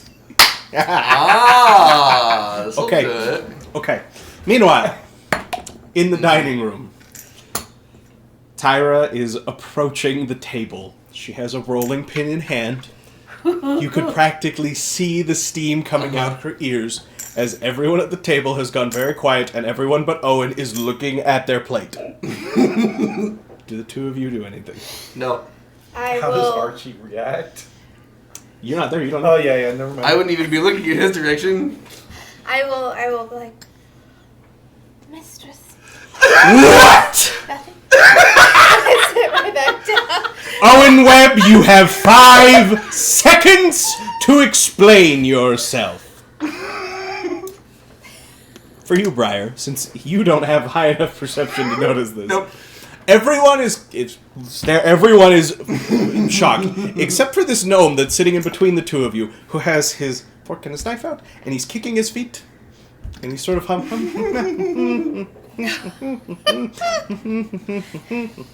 like, do you have a death wish? Do I have a what? A death wish. Oh, a A Dedridge? You're on your own.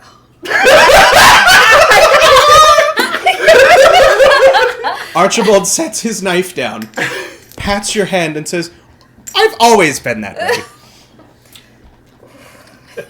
Having drawn attention to the gnome, Tyra steps up.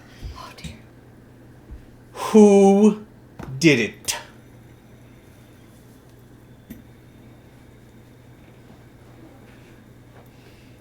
Did what? I was told that someone poisoned the pot roast. What?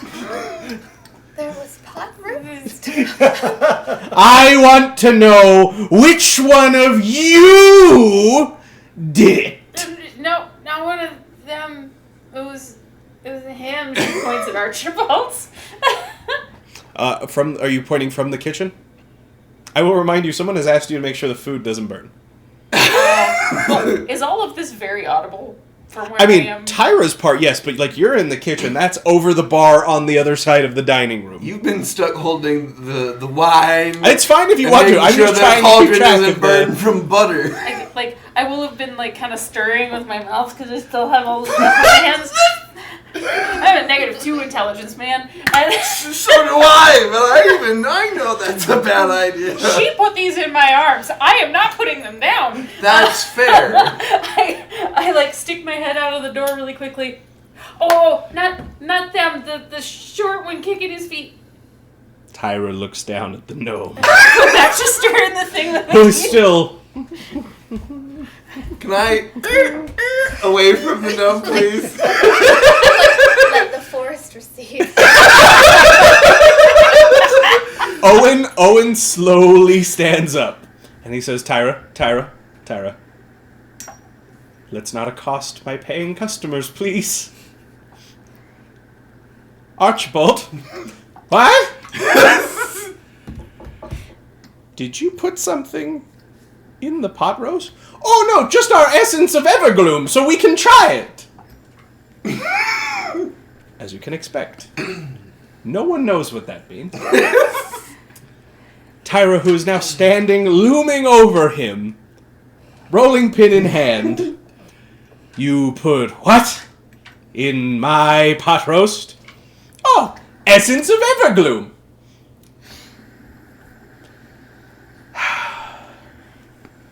Probably would have done something really awesome for us, and I just like cop blocked Owen? terribly. I don't know. She sets the rolling pin on the Sound table. terrible. He has to sleep in the barn. Oh, no, don't let him sleep hard. All your animals Owen are gonna die. looks between Tyra and Archibald. And Tyra and Archibald. And the two of you can see in his mind Tyra getting paid. Tyra getting paid. Can I give him a look? He's just like, pick freaking Tyra. You may roll me persuasion if you would like. Yes, please. 12.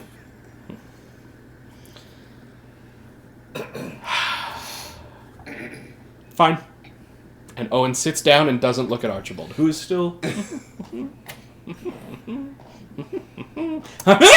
As Tyra grabs him by the back of his... and walks him to the door, sets him outside, and slams the door hard enough that a painting falls off the wall.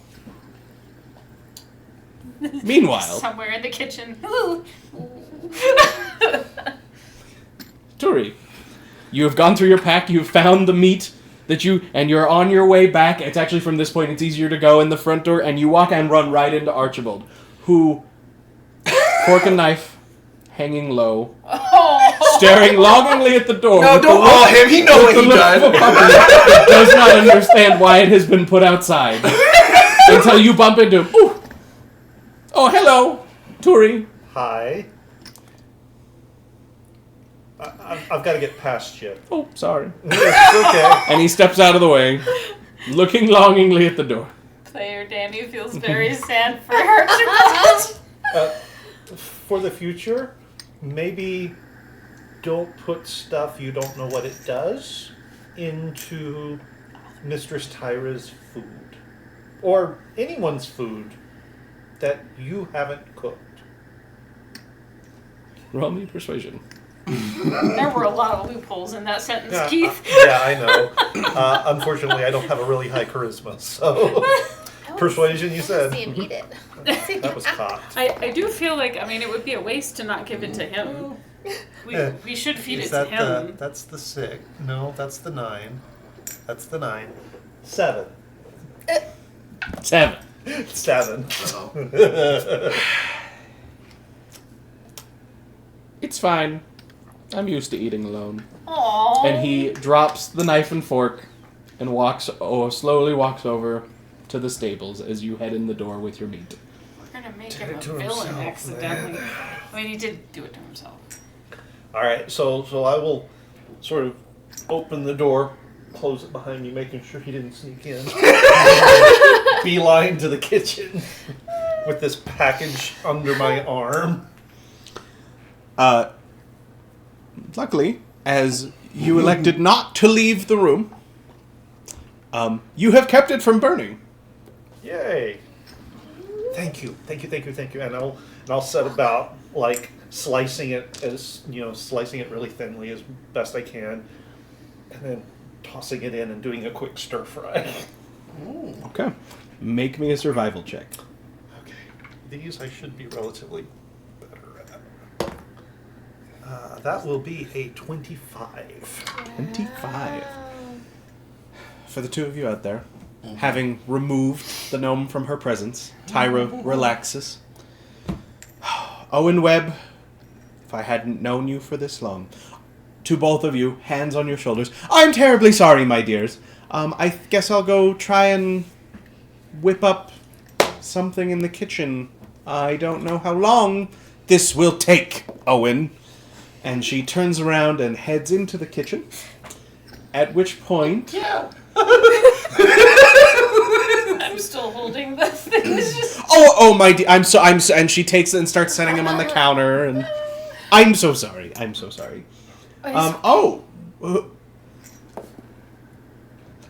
do you work for me? No. I think he's trying to fix the oops. Oh. Didn't know I had another pot roast. Well, great job.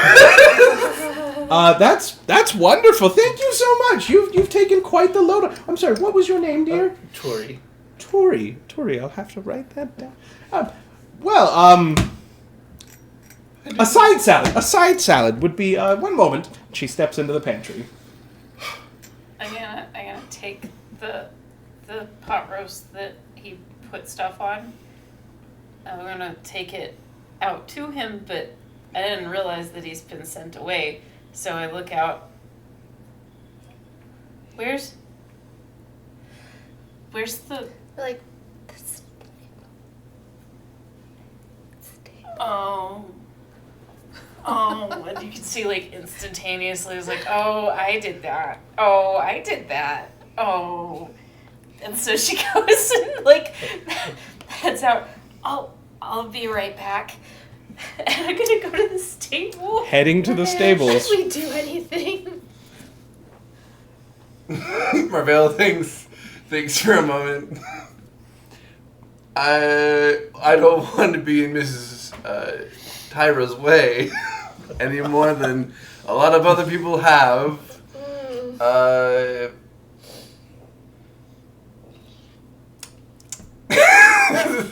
So you're just gonna sit. Yes. It bears noting every other member of the party, like Owen, his family, the two guard, everyone is just sitting at the table. Silently. Quietly, no one saying anything. People have set down their fork and knives and are just waiting. I would be like, well.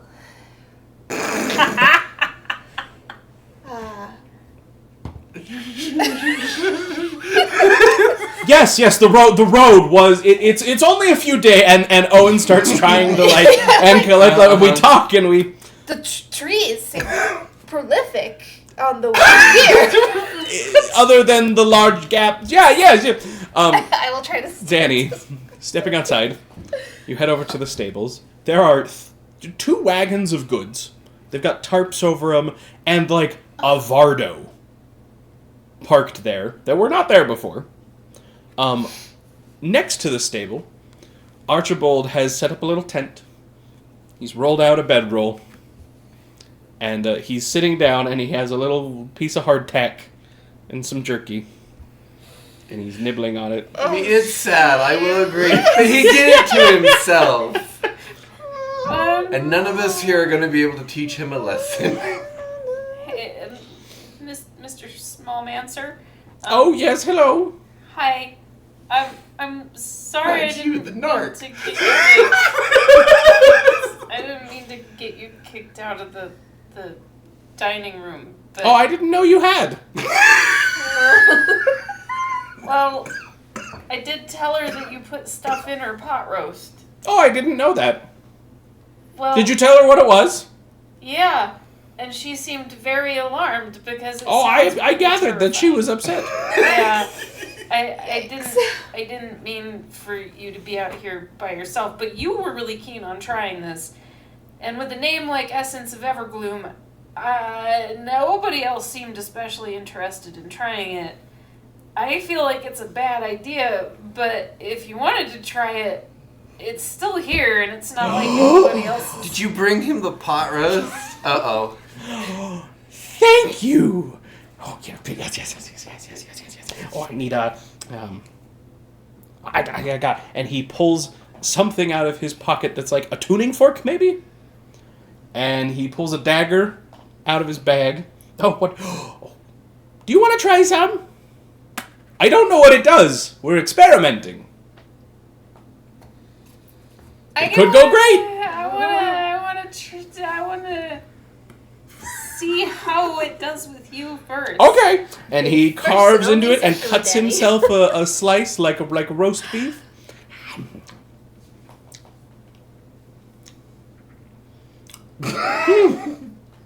Interesting.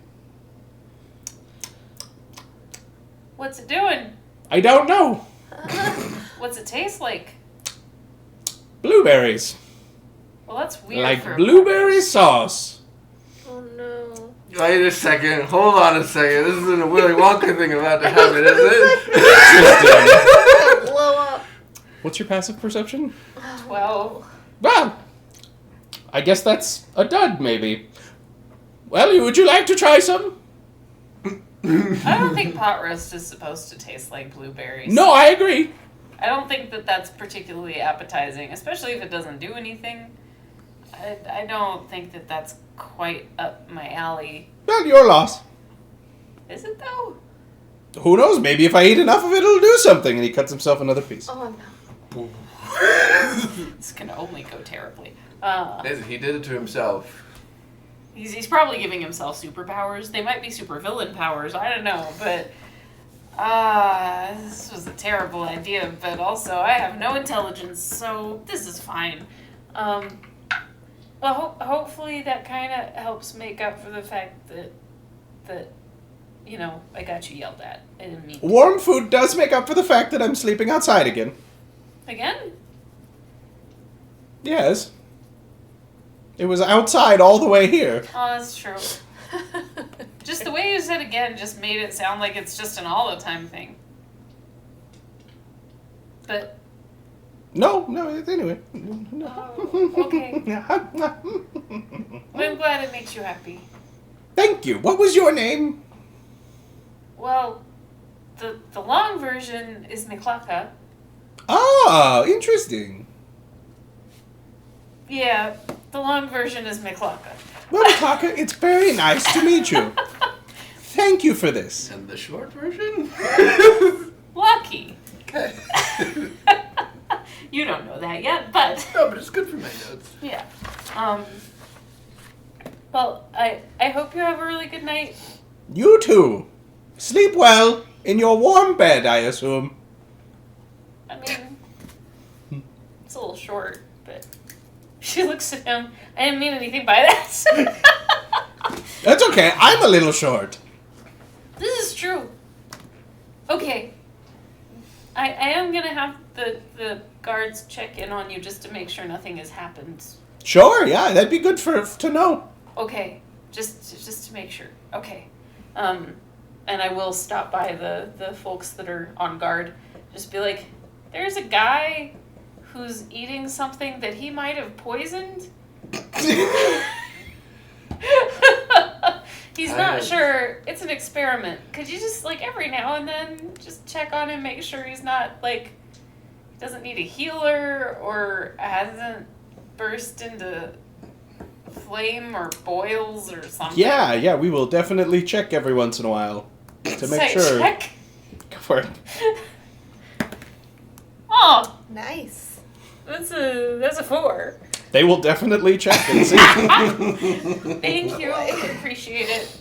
Okay. She goes awkwardly sauntering back to In the meantime, Tyra has tossed a quick side salad. That actually smells really good. Maybe I should hire you. Anyway, and right as you're coming in, Tyra and Turi are bringing dinner out to the table. Oh, you timed that well. Oh, thank God. God assist. Does it still look like a Dracolin? Looks like a soup. No, or it something, looks right? like meat. Okay, it's like just a meat. like a pot. I mean, you chopped it I, up and like stir I fried. sliced it up. It's and like a stir fry. it real good. There's slices of bread. There's wine, ale, mead, and something that you're not sure what it is, but it smells really strong. Oh, splendid. There was another pot roast.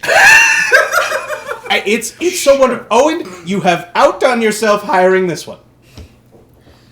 And Owen just looks at you, and you see him. Contemplating.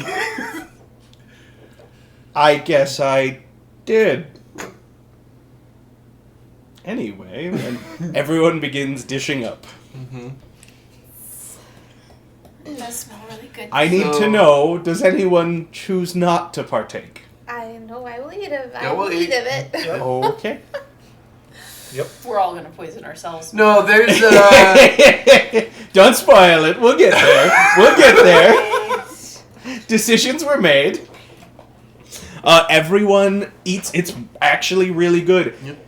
It's a little spicy, which for all of you is really pleasant. Keith, you did not put something to make it spicy in there, so that is apparently the way the meat is. Like, ooh. Did he use all 5 pounds? I Paprika? assume so. I mean, yeah, we'll probably call it. Paprika? I mean, there's a lot of people. I would have cooked everything I had. I mean, I assume the pot roast was a pretty good size one too. So it's like, As you're all eating, an older gentleman, older like maybe late 40s, comes down and sits down next to Tyra. Excuse you. Sorry. And he's like, ooh, pot roast. I've been looking forward to this. Wait a second. Okay. Takes a bite of it. That's real. Good job, honey. This is very good. Okay, I thought it was someone else. Who did you think it was? I thought it was Fred. I wish I'd thought of that. That would have been really good, actually. But no. Everyone enjoys a wonderful meal. is this Willis? This is Willis. Okay. Yeah.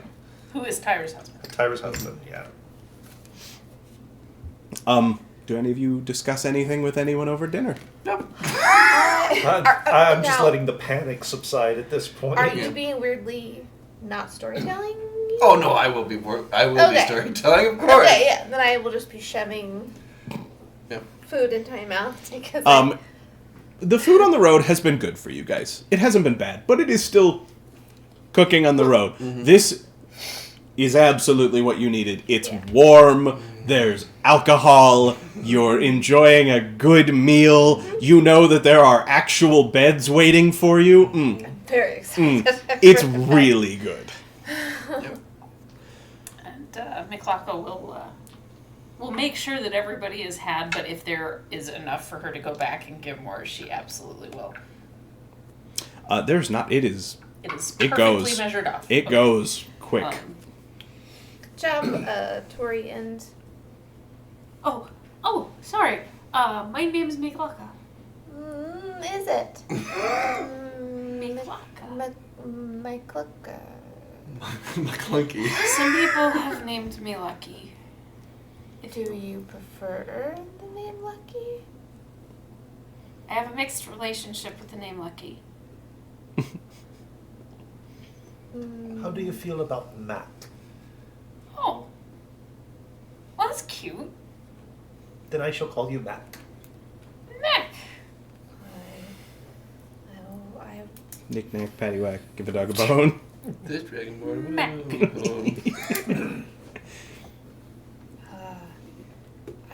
I will do so unless you prefer Klunka. It's okay. It doesn't really roll off the human tongue. It's a little bit more of the back of the throat, and your mouth is long.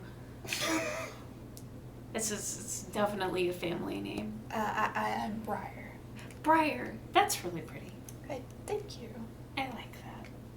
And I can tell by what your goblins chant that you're Mervale. Yes, I am. Okay, and you, I'm Turi. Tori? Turi. Tori. That's cute. That's a fun name. Thank you. And you guys belong to these guys. We're Not belong, but Traveling we're with- traveling with them. Yes. We were hired extra hands for the trip. That is the truth. Was the little pot roast guy also a hired hand for the trip? No, he is.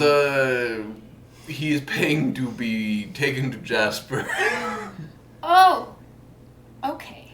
which makes me fear for the future of Jasper if he makes it there. Do you work here? She looks over to Tyra. I mean, I've been helping. But I don't pay you, so that's not really work. But you also don't charge me, so... No, that's because I like your smile.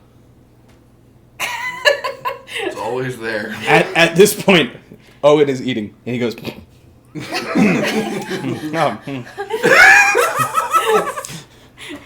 It does get bigger when she says that. Thanks. But I do try and at least earn my keep. You know, at least try to earn my, I guess, being kept. Sure. Till you're ready to move on. Yeah. I think Charlotte goes to her like, doesn't love them. That misses something in the translation, I think. Mayhaps. What? Don't worry about it. I fill my mouth with salad.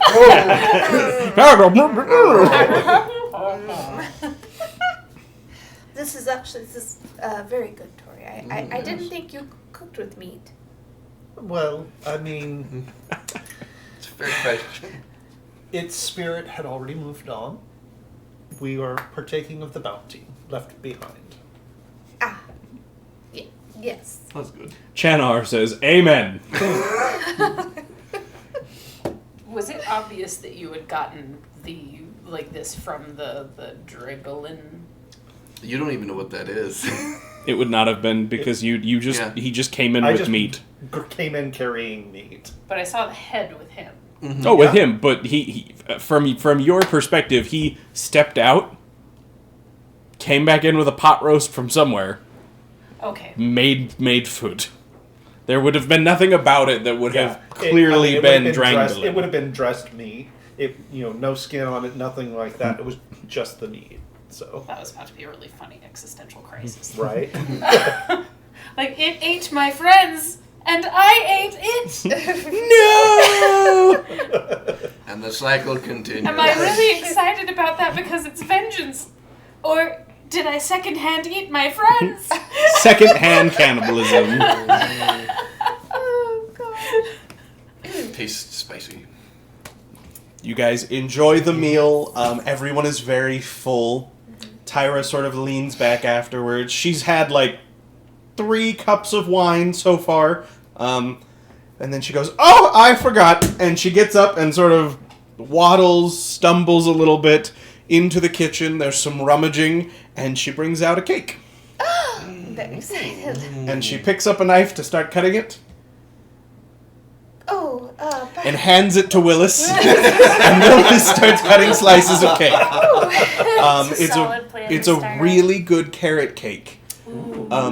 For those of you who have not been in the Earth Scar before, it's really weird because it's like the cake part is different than things you've had before. It's got a little bit more of like a nutty, almost slight almondy taste to it.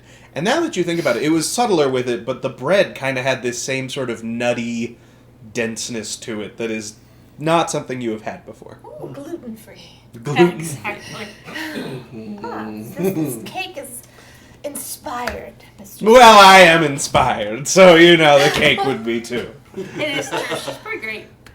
Aren't I, though? And Willis says, yes, yes, dear. Very, very inspired, yes, yes. What do you make this with? Well, flour, eggs, carrots, some other stuff, and it's really good. It is really good. She's halfway through her fourth glass. She's really nice. Might I assist with the dishes? Always, they're all yours. Oh, I can help. thank you.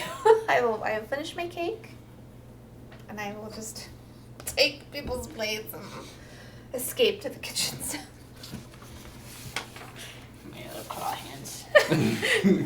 Yes. Oh, why am I doing dishes in 2 campaigns? I'm doing that. You have a deep unfulfilled need. The dishes. There's an unmet desire in there. I shall not do my own, but I shall do the So, unless there's anyone in particular you guys are hoping to talk to before retiring for the evening, everybody kind of is winding down. Before I head up to my room, I will at least poke my head out and take a look and see if Archie's okay. So you see a giant blueberry. his tent. Mm-hmm. You see his 2 little feet just outside it. Mm-hmm. And you see smoke. A lot of smoke. Oh, dear. Rising out of the tent. Oh, he's getting high. He's hotboxing or something. How big is this tent? Pretty small, actually. It's like a 1-person tent for a gnome. So like 3 feet by 3 feet by 3 feet. Given that, do I think that his feet should be poking out of it? I mean, if he was just like laying down, like if he'd been sitting just outside it and just had sort of laid back, Okay. I'm so gonna regret this, and I will move a little bit closer, just trying to get a sense of what's in the smoke. Oh, that's, yeah. Let me just waft Uh, Secondhand eye. it's not unpleasant as you get a little closer and you try and it smells like not like a herb, right? Or like but like something Sage some sort of mix. sage, like something aromatic that Okay. smells good. You see his feet kick every once in a while a little bit. Okay. Well, he doesn't seem to be in any distress, so duty done, heading back inside. Okay. Jeez.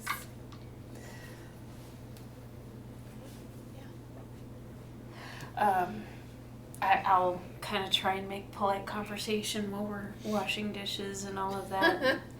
Like, so how did you end up coming out to this? Like, is there a reason you ended up doing guard work for the road? Like,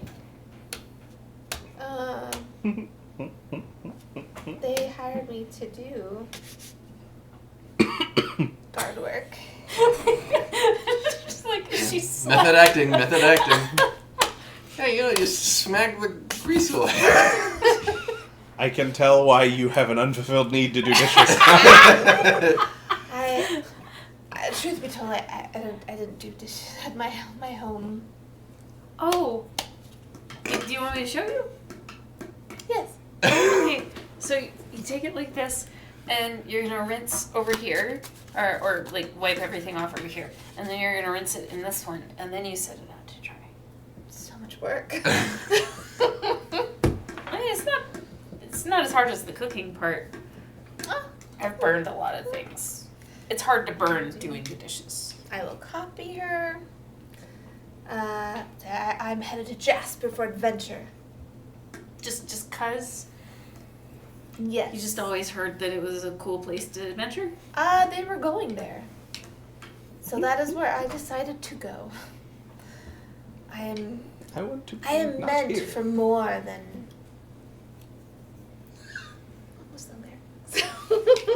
Provincial life. I am meant for great things, I feel. So I am headed for adventure. Interesting.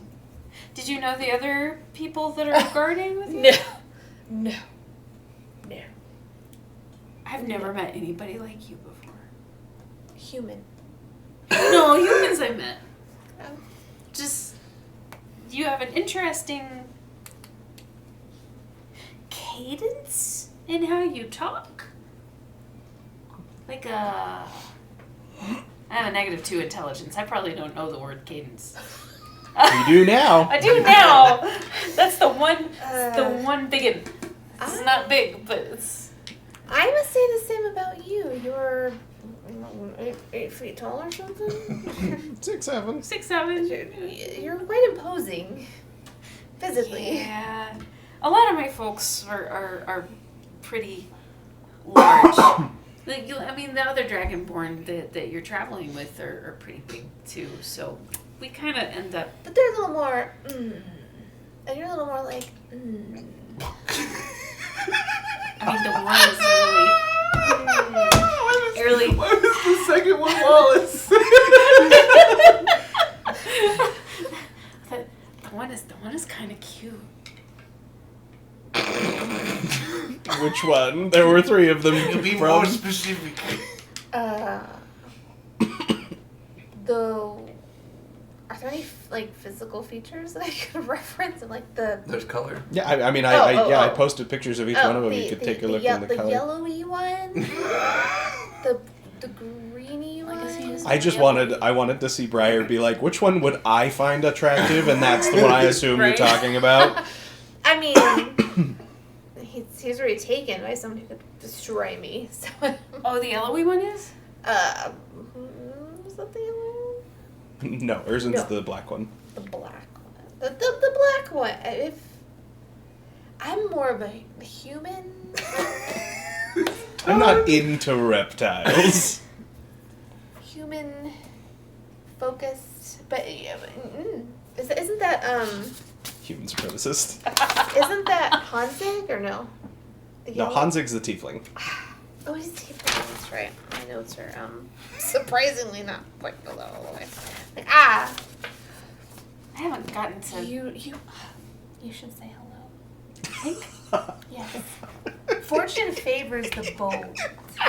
You know, the gods do reward courage in the face of fear. Usually I think of that. A shala. Go to war for what you believe in. Love is a battlefield.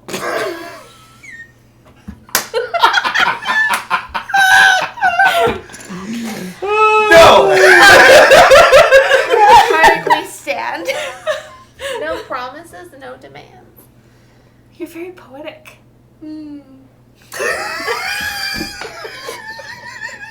I read.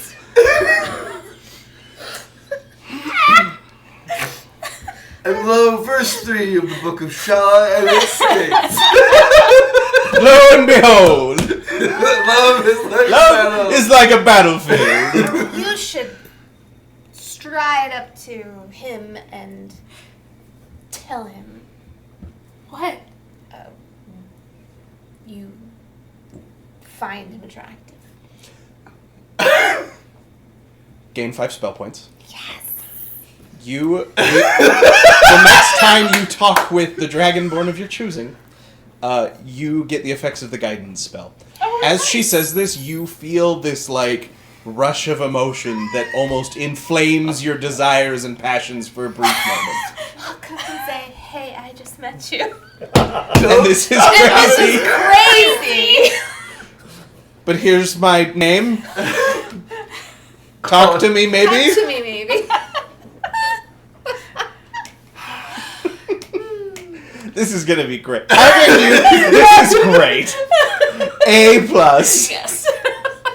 We don't have to Oh boy. dry these or anything, do we? I mean, the way you sit them ends up drying them eventually, but then we dry the metal ones so they don't rust.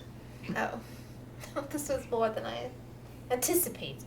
But with your help, we will get through this. Absolutely. Yes. It's just a little dishes, so it's fine. That's totally grammatically correct. It's just a little dishes. On my way back through, I realized the cauldron is still on the table, so I'm going to go grab it and take it into the kitchen. And I'm just like... Ka-thunk. Face. Do. I hate that guy sometimes. Oh, is he not a good guy? He cooked it. Morally, no. He is an odd one. I wouldn't say good. I may not say guy.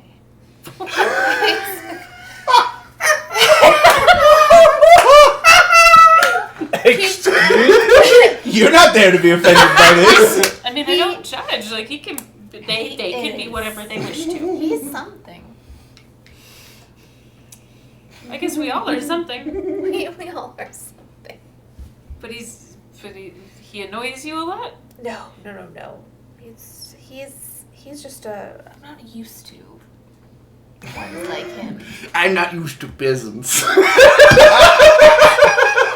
Not used to the plebeian common folk. This is all new for me, traveling with Regular people Different that don't people pay their and- own way. being without a bed. Oh, there's beds here. I'm very excited to sleep in an actual bed again. That is one of the difficult parts of adventuring, I find. I don't know that I ever slept in a bed like this one until I got here, actually. Well, maybe some inns back, like, around the shore. But, like, we used hammocks a whole lot. And then I've used cots a whole lot, like, just little roll-out bedrolls. But we had a lot of hammocks. Nets are nice. Well, They're very supportive. They kind of rock you, too. And that's Hammocks? very nice. Mm-hmm. Hmm. I can make you one. yes. Yes, I would love to not sleep on the ground I will do it. I'm not a soft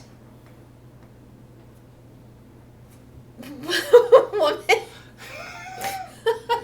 I know how to rough it. I mean, you're not hard either. I feel like you're a good, healthy in-between. Thank you. Are these all the dishes? Yes. Except this one. Put the cauldron in, like kind of halfway disappear into it to wash it out. Perhaps it should soak overnight. You remember what I said about the having to dry the metal ones so they don't rust? I'm like, oh yes! That's this one. I will kind of mess with one last dish like a really long time. You're gonna really clean it. Really getting this stubborn stain. And we're done, and then I would like to go to my room. Is it private? I think private rooms, or is it? There are enough rooms, because nobody else is staying at the inn except for Lucky, that there are private rooms for each of you. What luxury. Am I sharing with goblins? Only if you want to. All of them have their own space. Okay. I just imagine them like on follow. So when you close the door, they're just up against the door.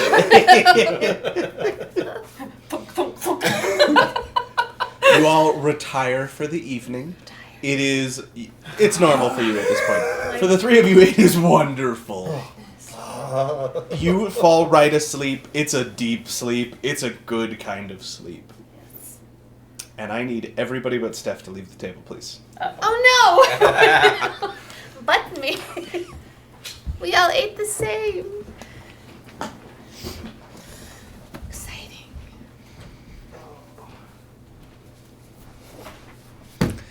Steph, I need you to make me a wisdom saving throw. Wisdom. Ooh, I'm proficient. 18. Okay. You wake in the middle of the night. Suddenly. And it takes you a sec before you figure out what it is that woke you. It is a tapping. But like sharp. And right outside the window to your room. The window. I will rise swiftly. And I will crack it open. So these are like the... Oh, so I will crack. There is a bird perched on your windowsill that has been... It's a black... It's almost too big to be a raven. But it's like almost like a large crow or raven, but it's not quite right for that. It has these piercing blue eyes that are almost just pinpricks. And as soon as you open the window enough, it hops in. Oh, hello. Looks around. Hello Looks there, looks friend. you up, down, looks around. Hops onto the little nightstand. Come on Hops in. around a little bit. Pecks the nightstand a few times. Whoa. Onto the bed. Oh, no. Shoot. As it pecks at you, it doesn't actually hit you, but it nips like it would. Yeah, okay. Like, And hops around some more on the bed. what in the And then flies to the other side of the room, lands on top of like a wardrobe. Okay. I don't know, look around for like a broom or like something like, okay. Like, not gonna have a bird. It now just focuses on you. Oh. 2 blue pinpricks. And it just stares at you. Bird, are you trained messenger bird? Cocks its head. Oh. Are you from my family? No, shoo, be gone out of this room. It flaps its wings a few times. What's your passive perception? 16. Okay. As it does so, you notice that the wings don't look quite right. There's not enough feathers on them. Ooh. There's it's almost like there's little pieces of the wings where it has lost the feathers and never regained them. And as you try and shoo it, it flaps at you. Doesn't make any vocal noises, but it flaps and sort of tries to peck at your hand a little bit. And then if you sort of back off, it just goes back to sitting on the edge and staring at you. I'm gonna look at it real quick. I don't see any tied message to its legs or anything. Ooh, make me perception or investigation. Ooh. Hunt perception.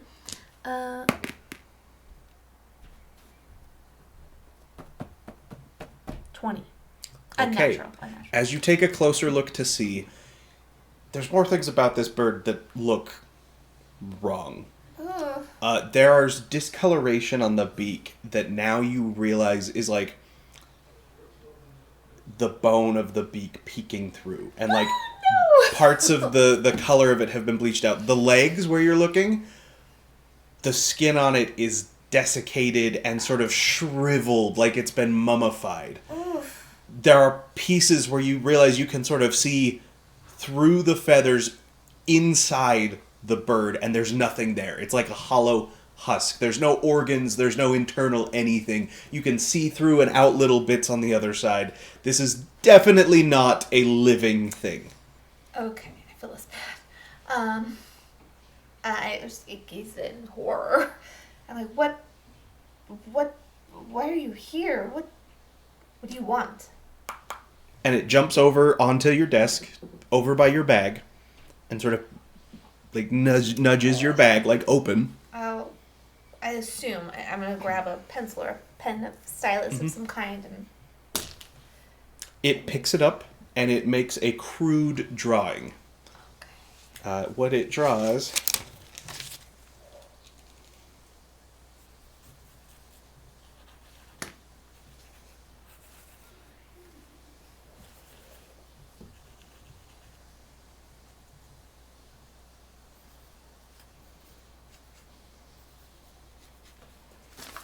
is this.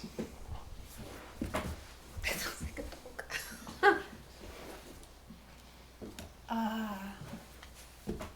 Is this? Just want to make sure that anything in my.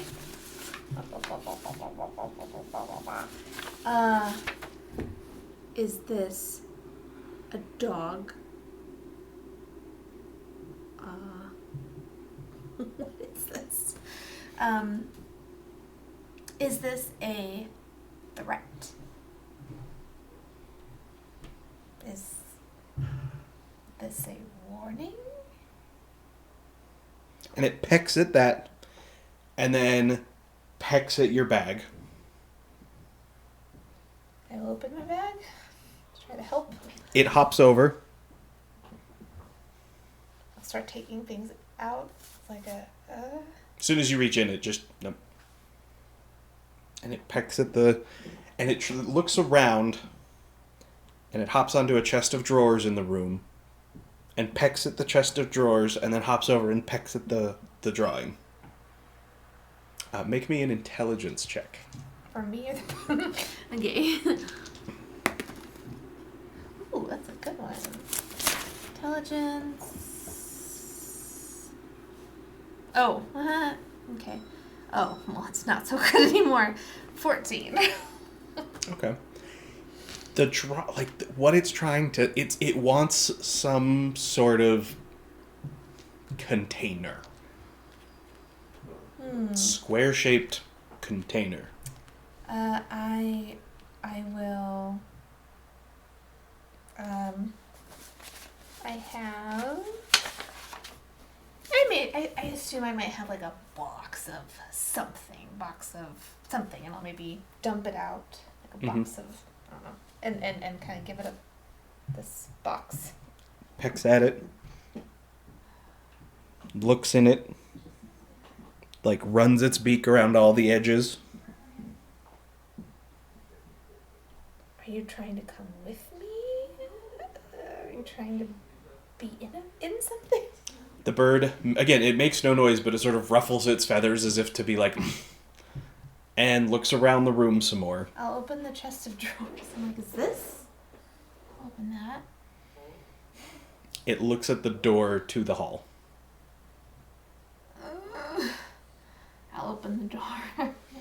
It sort of like flies out and then lands on the ground and then looks at all the other doors and looks back at you and looks back at the doors, hops over to one of the doors and just... Do I know what door it is? Well, that would probably go to... That goes to Mervale's room. I'm like, no, we're not going in there. He just looks at the door and looks at you. I don't want to go in there. Do we need to go into his room? It like hops over to it and sort of pecks at the seam of the door. I will, like, we need to go into there? I'm like, I will knock on his door. Brayden! Like, I don't. Why? Why? What?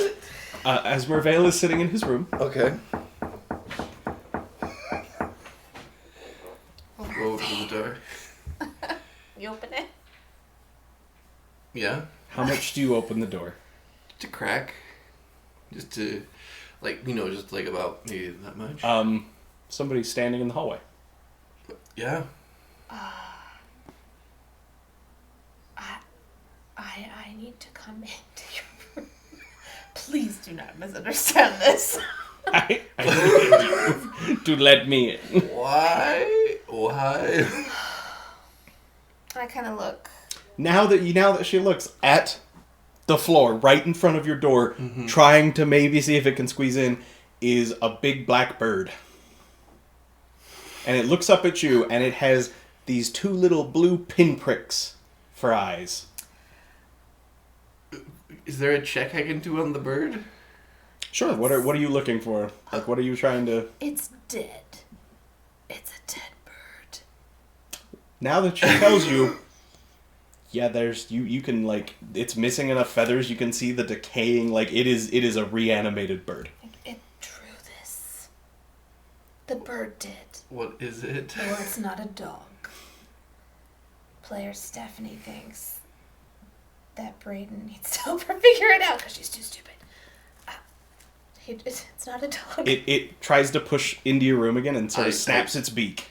It wants to come in. It wants to go into your room. It seems to be looking for a container.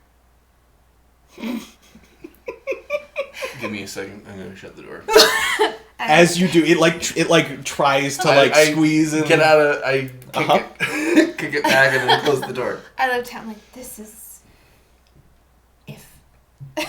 It snaps its beak like it's angry and pecks at the door and looks at you. He does not want you in this room. I'm gonna open the door with my greatsword and stab the bird. You, and in a puff of feathers and now the smell of rotting flesh, the bird is no more. It disintegrates into pieces. Oh, it was trying to tell us something, Merveille.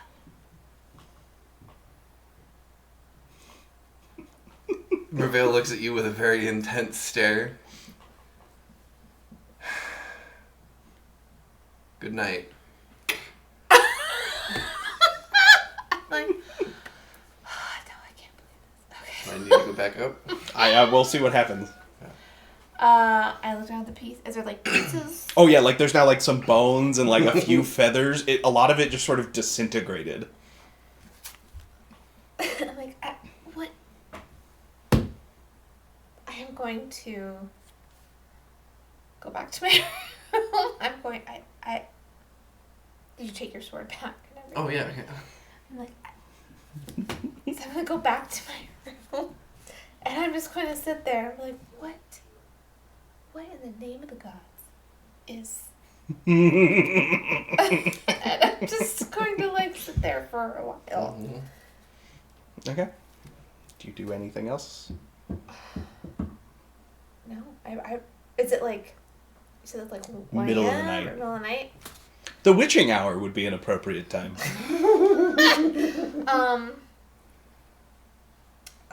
Yeah, I'm going to sit there for probably 20 minutes, like, and try to piece together whatever this has happened. I might open the door and look at the bones. I'll collect them.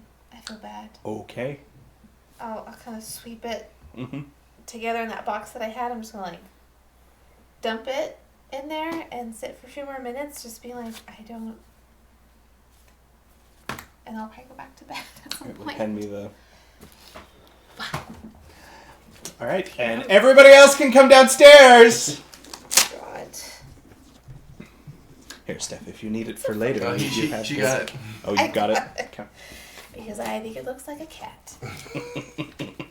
Brayden, you're so lucky that they don't take good notes yet. Yeah.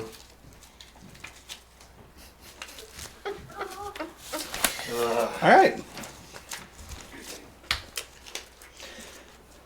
Everyone wakes up in the morning, refreshed, rested. Except you, okay? Maybe? That's up to Steph.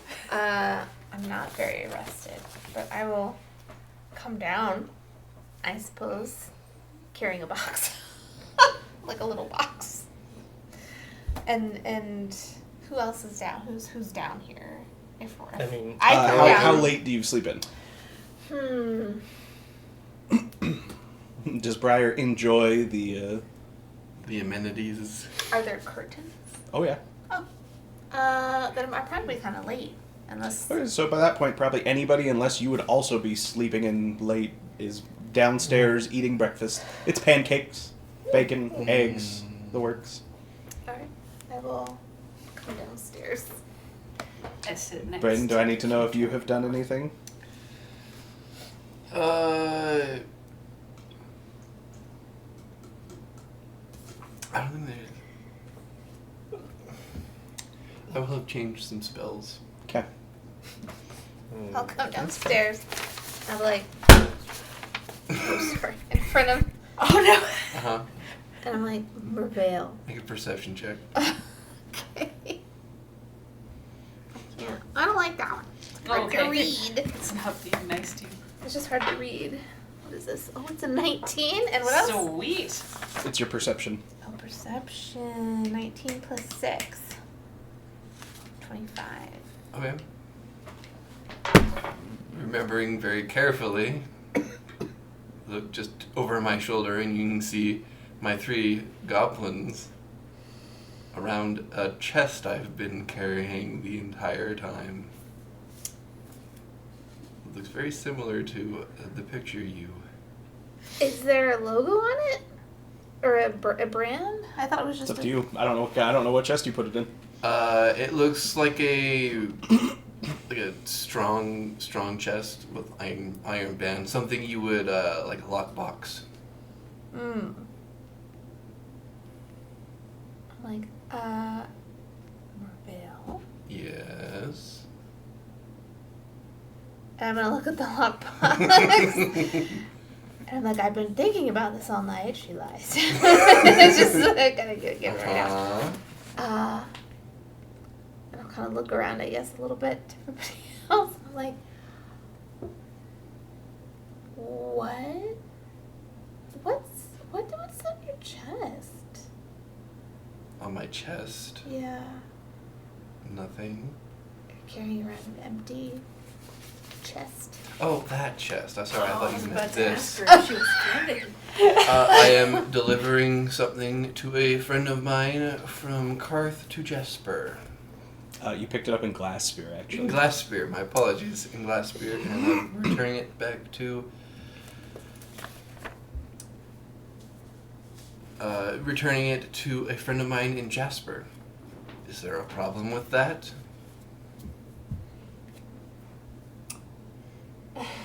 Why? Why I had such a strange dream last night. Oh, did you? I did. Why would a family in Felspire want anything to do with your chest? Pardon? Why some random family? Some random family that we don't need to speak about. Why would anyone be looking for your chest? I don't know. I think you do. I think you do. Well. Pull over a plate of pancakes. You're getting awful twitchy about a dream. Also, Very it was a realistic small dream. box that had stuff that rattled that she put on there. Yeah. Yeah, I'm not worried about that right now. I'm actually like, Tori, what made you think about this? And I'm gonna give him the little box. I'm like, It's it's like a little, like, I don't know, just like you might have like maybe jewelry and I don't know. And then when you open it though, there are like little bone remnants. Divine sense. Maybe a feather or two. A mishmash of. Let me just make it. um, Feathers, bones, a bird skull. Okay. Nature check. Go for it.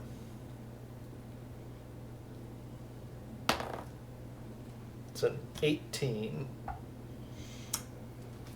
It's a bunch of different bones from different sized birds with some black feathers.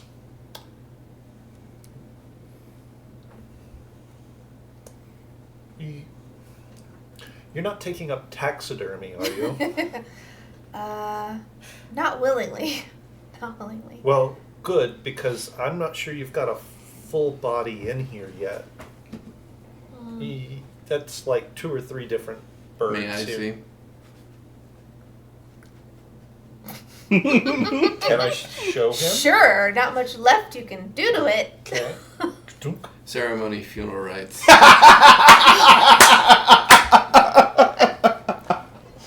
Next time you decide to converse with undead birds, please don't. And I will toss the box over to you unceremoniously. Excuse me? Beg your pardon? Yes, she happened to knock on my door last night and had a undead bird who seemed to be persuading her in fell deeds. It knocked on your door and you stabbed it with a sword. After I knew it was undead, yes. Why are you consorting with undead? It knocked on my door. And it had a message of some kind. From who? Well, I would have known, except he stabbed it with a sword. So now we shall never know. What was the message? We shall never know. Oh, so it told you it had a message. But it And then didn't it told give you to the go get message. So it can't be Yes. reanimated. Oh, for I'm 7 aware, yep. days, yeah. Yeah, it's it 'Cause Bless that's you. it. had me knock on his door, and I just assume this is what happens in this place, In this place? in the wilds. Have I seen undead things? Certainly not. This I've not seen place, any undead things. this place is as natural as they come. Like, I've never seen a place more natural. It's more complicated than that. Undead. Far more I'm making a complicated point. than that. Undead creatures are as far from natural as you can get. They have no spirits. They're abominations. Have I heard anything about undead in the area? Okay, not even Well- from my friend? Mm. Yeah. Okay. Keep talking amongst yourselves. Same Reveal. Oh, Yeah. he's Sorry, give me Sorry, a Oh, moment it's while we... never mind. You have to. So, I mistrust anything that is undead. As do I. I was trying to get answers. It told me, well, it waddled to his door. I let him know it was some kind of undead thing, and he immediately dispatched it without a second thought, and then slammed the door. So, undead are just pretty unanimously bad. They're unnatural. Their Generally spirits seems like have moved on. They are Perversion of nature. perversions of nature. Yes. Mervale, Yes. will I be getting any more visitors in the night of the undead quality because of this chest? Maybe. That's a lot different when you're not telling stories to goblins. Check.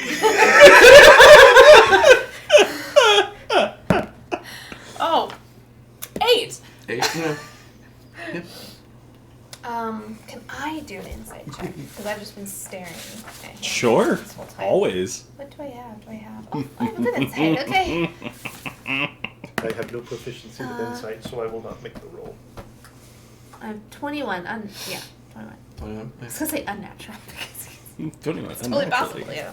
For the first time since you've met him, you are talking to the real Mervale. Not the dramatized... Not the persona. the persona of Mervale. What are you into, Mervale? Sorry, I did... What are you into? What have you gotten yourself into? Nothing. It's just that some people have tried to get this chest in the past, and they were of undead persuasion. You said earlier that like it's not as simple as that when he was talking about the undead and whatnot. Like, as far as this place goes, what do you know? Well, and correct me if I'm wrong with here at any time. The Earthscar is a very natural place, yes. It's also one of the few places in the world that the plains are very thin. So you can get the Feywild, the Shadowfell, sort of. Imagine the world, the Earthscar dips below the world in this valley into different planes of existence, and sort of. There's a lot of things that tend to come up through there. That makes sense. So, I'm just being cautious. I'm sorry if your little adventure last night was cut short. That raven. It was a raven. It was from my family in Felspire. Are they spooky? I have like a little locket. The bones. No. Like, In a oh, they are metal spooky. like the birds. It's not. Mhm. Those aren't. There might be a raven bone. Those are not raven bones. Right. It might have looked like a raven, but there was more than a single bird. That was an amalgamation. It was an abomination. And That fits. if your family is involved, I am forced to ask, are you on good terms with your family? No. Well Should met. probably get going then. Indeed. And I will turn away from the group. Ha ha! Now then! And then sort of Yep. the performance continues. He really does just light a torch, doesn't he? So, There's no such thing as flipping switches. Yeah. so Lance. Aha. So anything I have, like armor, weapon, whatever, I took from my home. Aha. And so now I'm kind of like, oh no. Do I perhaps have some kind of magical tracking is in my head. Would I be able, do I just, it doesn't have to be a full thing, but like ask Tyra or Willis if they have any spare weaponry I can swap out. They do, but you would have to pay about 1.5 times more than the regular cost. They don't really run like a trade house, so anything they have, like, they don't have a wide selection, and they're going to sell for a lot. Even if I'm trading, like just trying to be like, this mace no longer suits me. So they're going to look at it, and you'd be like, why not? It's too new looking. I want to present more as if I'm a seasoned adventurer. So I'm looking for something a little more weathered. Make me a persuasion or a deception check. Persuasion, deception. Oh, it's gonna be persuasion for sure. Turning homeless core into an aesthetic. 21. Get it. Because that's the biggest thing I could think of. Like my little pauldrons, I don't think they would cast a spell. Okay, they'll trade you. Okay. I swap my mace. With? A mace. Yeah, just the mace, but not one that she took from her family's estate. And I think I might leave behind more of like my end. Like I went out kind of decorative. Kind of like I'm a. I think I'm gonna leave behind some of the extra things. Just kind of now in my head, I'm like, crap. How did they find me? But yeah. So for the record. While I'm having dinner, or breakfast, I should say. Last night while I was having dinner. While I'm having breakfast, I am going to reach down into my pouch and pull out the dagger, unwrap it, and I'm going to commune with the spirits in the room and the spirits within the dagger, and I am going to cast Detect Magic. It is not magical. Okay. Anything else within 30 feet of me being is Ooh. is magical. Ooh, anything else within 30 feet of you? Oh, Uh-oh. dear. Uh-oh. Oh, no. Oh, no. You don't have anything, right? I am. Yeah, you are. So Yeah. he is magical. But maybe from the chest. no, because yeah. we're good. It's doing his job. Evens or odds? Oh no. Evens. You might about to be blinded. Forget about one thing. Everyone has gathered their gear for traveling. So Right. you know, everybody's kind of down at breakfast. They've got their packs and everything. And as you look around the room, there's nothing magical except there's something sticking out of Urzen's bag that is magical. It is just evocation and transmutation and enchantment. All bound to one. And like there's just like a little piece of the hilt sticking out that is like boom, like a flare. Incredibly magically potent. Oh, my hands are tight. Should have done that. Okay. What else do I have? Change my spell book.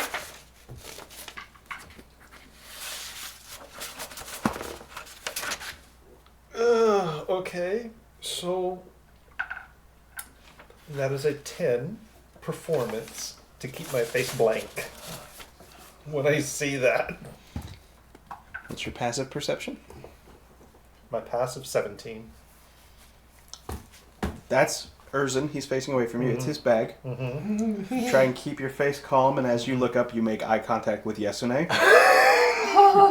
And she knows. And you see her immediately, like, all her muscles tighten, like she's, like, could go off at any moment. Okay. And you get this sense of, like, this fight or flight kicks in.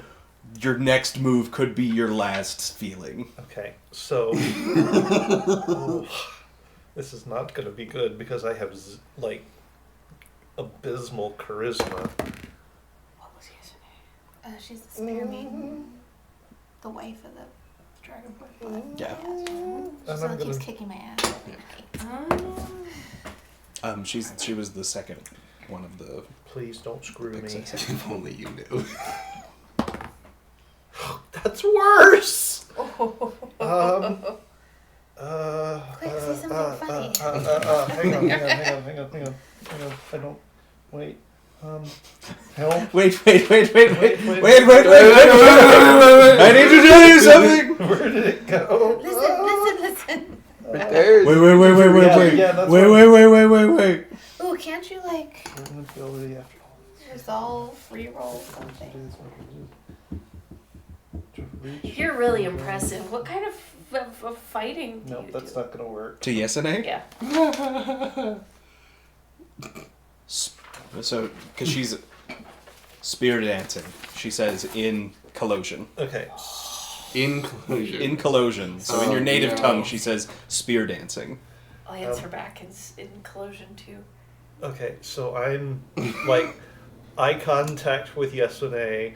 I'm trying with all of my might to convey wordlessly that I'm not gonna make trouble. That I'm not going to investigate what it was that I saw any deeper. It was an accident. I did not mean to uncover a big secret. But I rolled an 8, and I have a -2 to my charisma. Okay. Or -2 to my performance. So that is a 6 performance to try and get that message across wordlessly. Okay.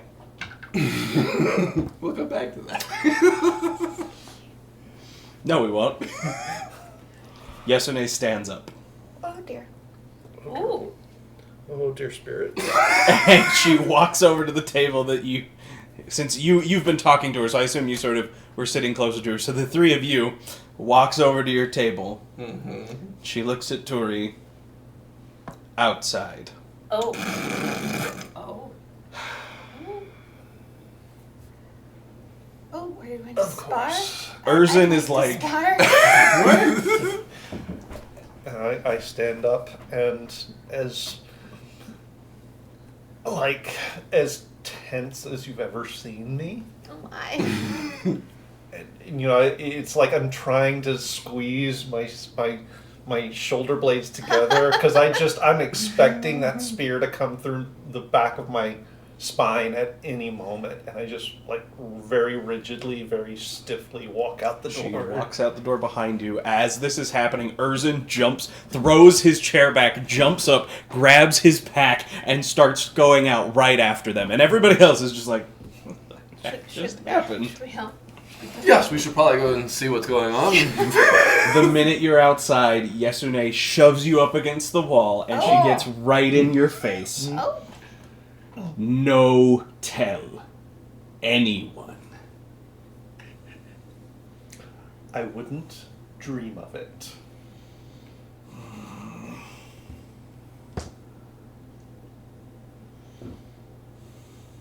Your life.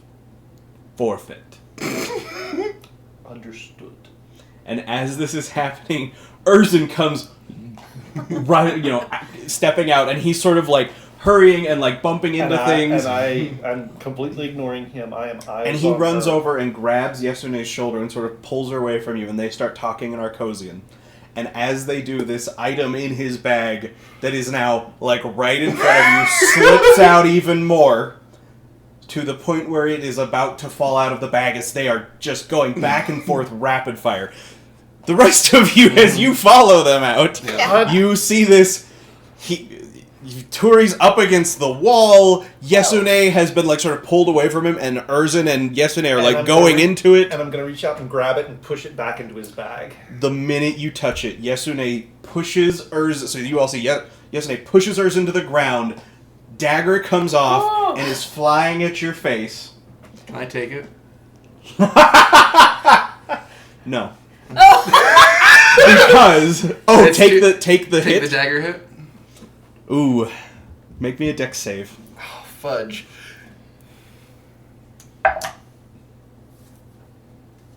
Natural 20.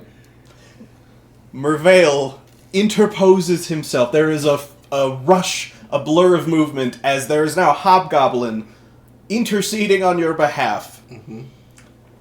The dagger hits your armor, and before it can be driven any deeper, Erzin grabs whatever this item is, whips it up, and knocks the dagger away from her, and levels it at her. It's still Wrapped. So yeah, you can all see he is holding the hilt of some sort of weapon. It's curved. It kind of flares out to be broad, but it is wrapped in some sort of hide, and he has leveled it at her.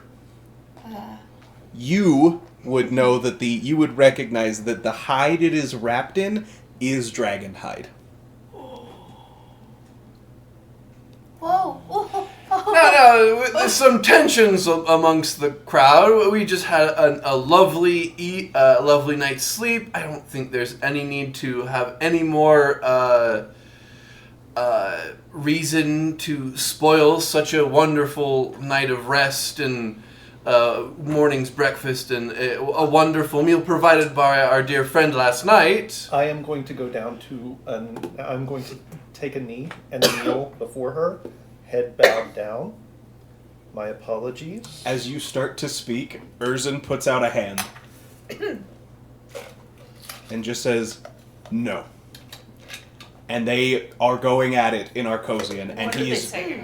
You don't speak Arcosian. You speak Kalosian. Gosh dang it. They are going at it. He is gesturing to you and to Briar and to the weapon, and Yasune is clearly trying to argue back. At this point, Chanar, the other Dragonborn, has stepped outside, and when he does, he goes pale. And he turns around and walks back inside. They argue for a few minutes. They are ignoring all of you. I'm gonna get you back on your feet. No, And I'm not leaving. After a moment, Yasune clearly relents, clenches her jaw, takes a half step back, and Erzin turns to you, puts his hand out. Stand.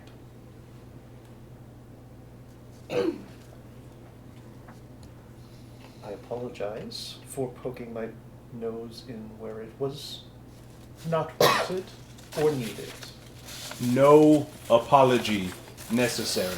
And he yells something in Arcosian, and the only word any of you understand is Chanar. And Chanar sticks his head out the door, and for those of you who saw him step out and then go back in, is clearly trying to be like, "Oh, did somebody call for me? What? I didn't know anything was going on." And Erzin says something to him and gestures to all of you to head over to the stable. Okay.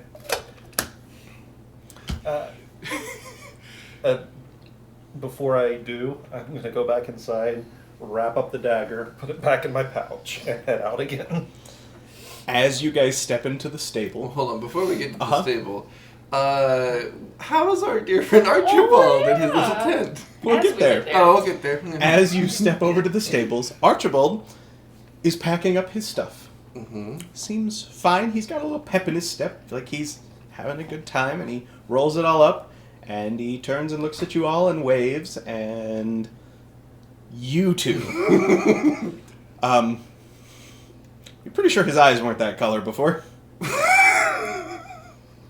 What color are they right now? They're like a purple lavender color, and it's really weird because his pupil is like almost has this iridescent look to it. It's really weird. You've never seen anything like it. His eyes are definitely wigging out, though.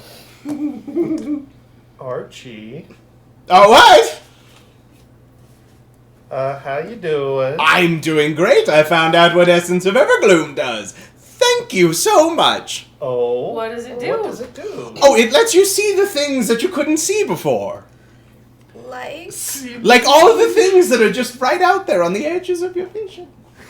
Now I can see them clearly. What are you seeing? It's like the rain has gone. The obstacles are no longer in my way.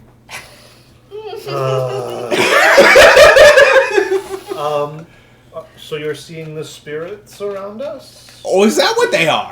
I was asking that. Oh, I don't know. I've never seen them before. I've only seen hints, whispers, ghosts of them. But now I see it all. Okay. I think he's gone mad. Are they good? Oh, I don't know. Are they doing anything bad? Well, I don't know. Are they doing anything? Oh, yeah, they're doing lots of things. Like what? Well, like, some of them are just sort of, like moving around like normal.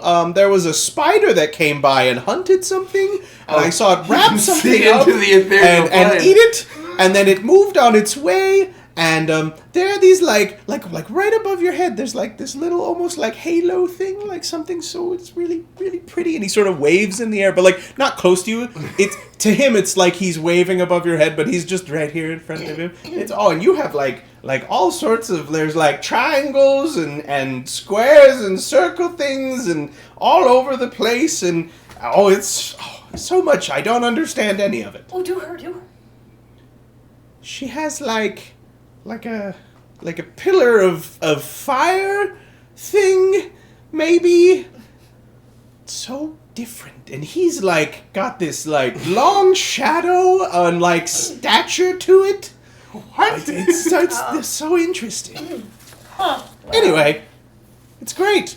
I still have half a pot roast if you want to try. Good for 3 days. How do you know? We'll talk later. Right now, there's somebody who may or may not be killed. And we might also may or may not be killed. Oh, good luck with that. Thanks. Pack up the stuff. Follow them. She winces ever so slightly at the word luck.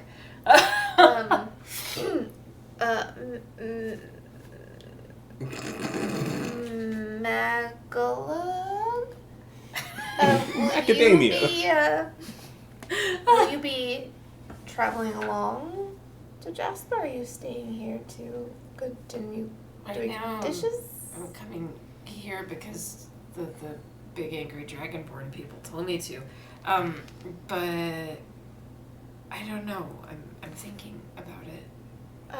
Because it was where I was headed Well, if you were headed there anyway and we're going that direction, I think you should feel free to join us.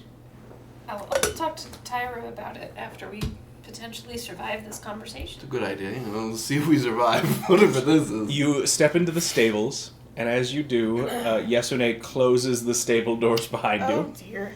There's still light coming in through the rafters. There are some other open windows, but more private. And Erzin sits down with this weapon across his lap, and Chanar is like on the verge of hyperventilating. And Erzin looks at him and says some things, and he goes, and Erzin's like, and they go back and forth for a minute, and Chanar is like, he says, I need to explain to you what it is. He says that they owe you their life, so you would deserve to understand. And at this, Erzin unwraps. I would like it stated that the goblins are not with us. Okay, good. Unwraps the weapon. On his lap is a scimitar. As soon as he unwraps it, there's like a static in the air that you feel on all of you. Does he still have detect My magic? detect magic is still up at this point. Yeah, it is incredibly magical and powerful. I take my hat off out of respect. It is a scimitar. The blade is a deep olive with an iridescent sheen to it. The minute he has unwrapped it, there is this wave of power, this static electricity in the air. All your hairs stand on edge. Can I do detect magic also? Yes. I'm like, what is? And sure, yep, you are blinded. It is evocation, transmutation, and enchantment. It has in the pommel. Is it pommel? What's the pommel? Yeah, the pommel. Yeah. There is. It's not really a pommel. It is a gem. Oh wow. There is a sapphire gem set there, with a my few God. sapphires studding around the hilt. And Chanar says, "This is a dragon steel weapon. This has been with us the whole time? Well, In our lands, there are only 5 smiths that can make such a weapon. And Erzin is one of them." oh. Have I heard of this stuff? You have. Okay. It's not the Colossian culture sort of when it broke off. This is not something from your culture. But there are stories of the Arcosians having weapons that are made from dragons. The stories always seem kind of fantastical because it's like they are made from the bones and the skin and the claws of dragons, and they hold the power of dragons inside them. This is clearly not made from bone and skin, but it is powerful. Chanar says, Erzin is in exile from our lands for fear of those who would abuse his skill. And so he took what he had and has traveled as far as he can. And Yasune is his wife, but also his protector to ensure that no agents of the Empire find their weapons. And she is very good and very dedicated to that job. But they do not understand that to you, to the people here seeing this, you do not understand the weight of what it is, nor what it means to them. Oh, believe me, I can understand the weight of that weapon. We here in this part of the world, we do not understand the... You see its power, but you don't understand its...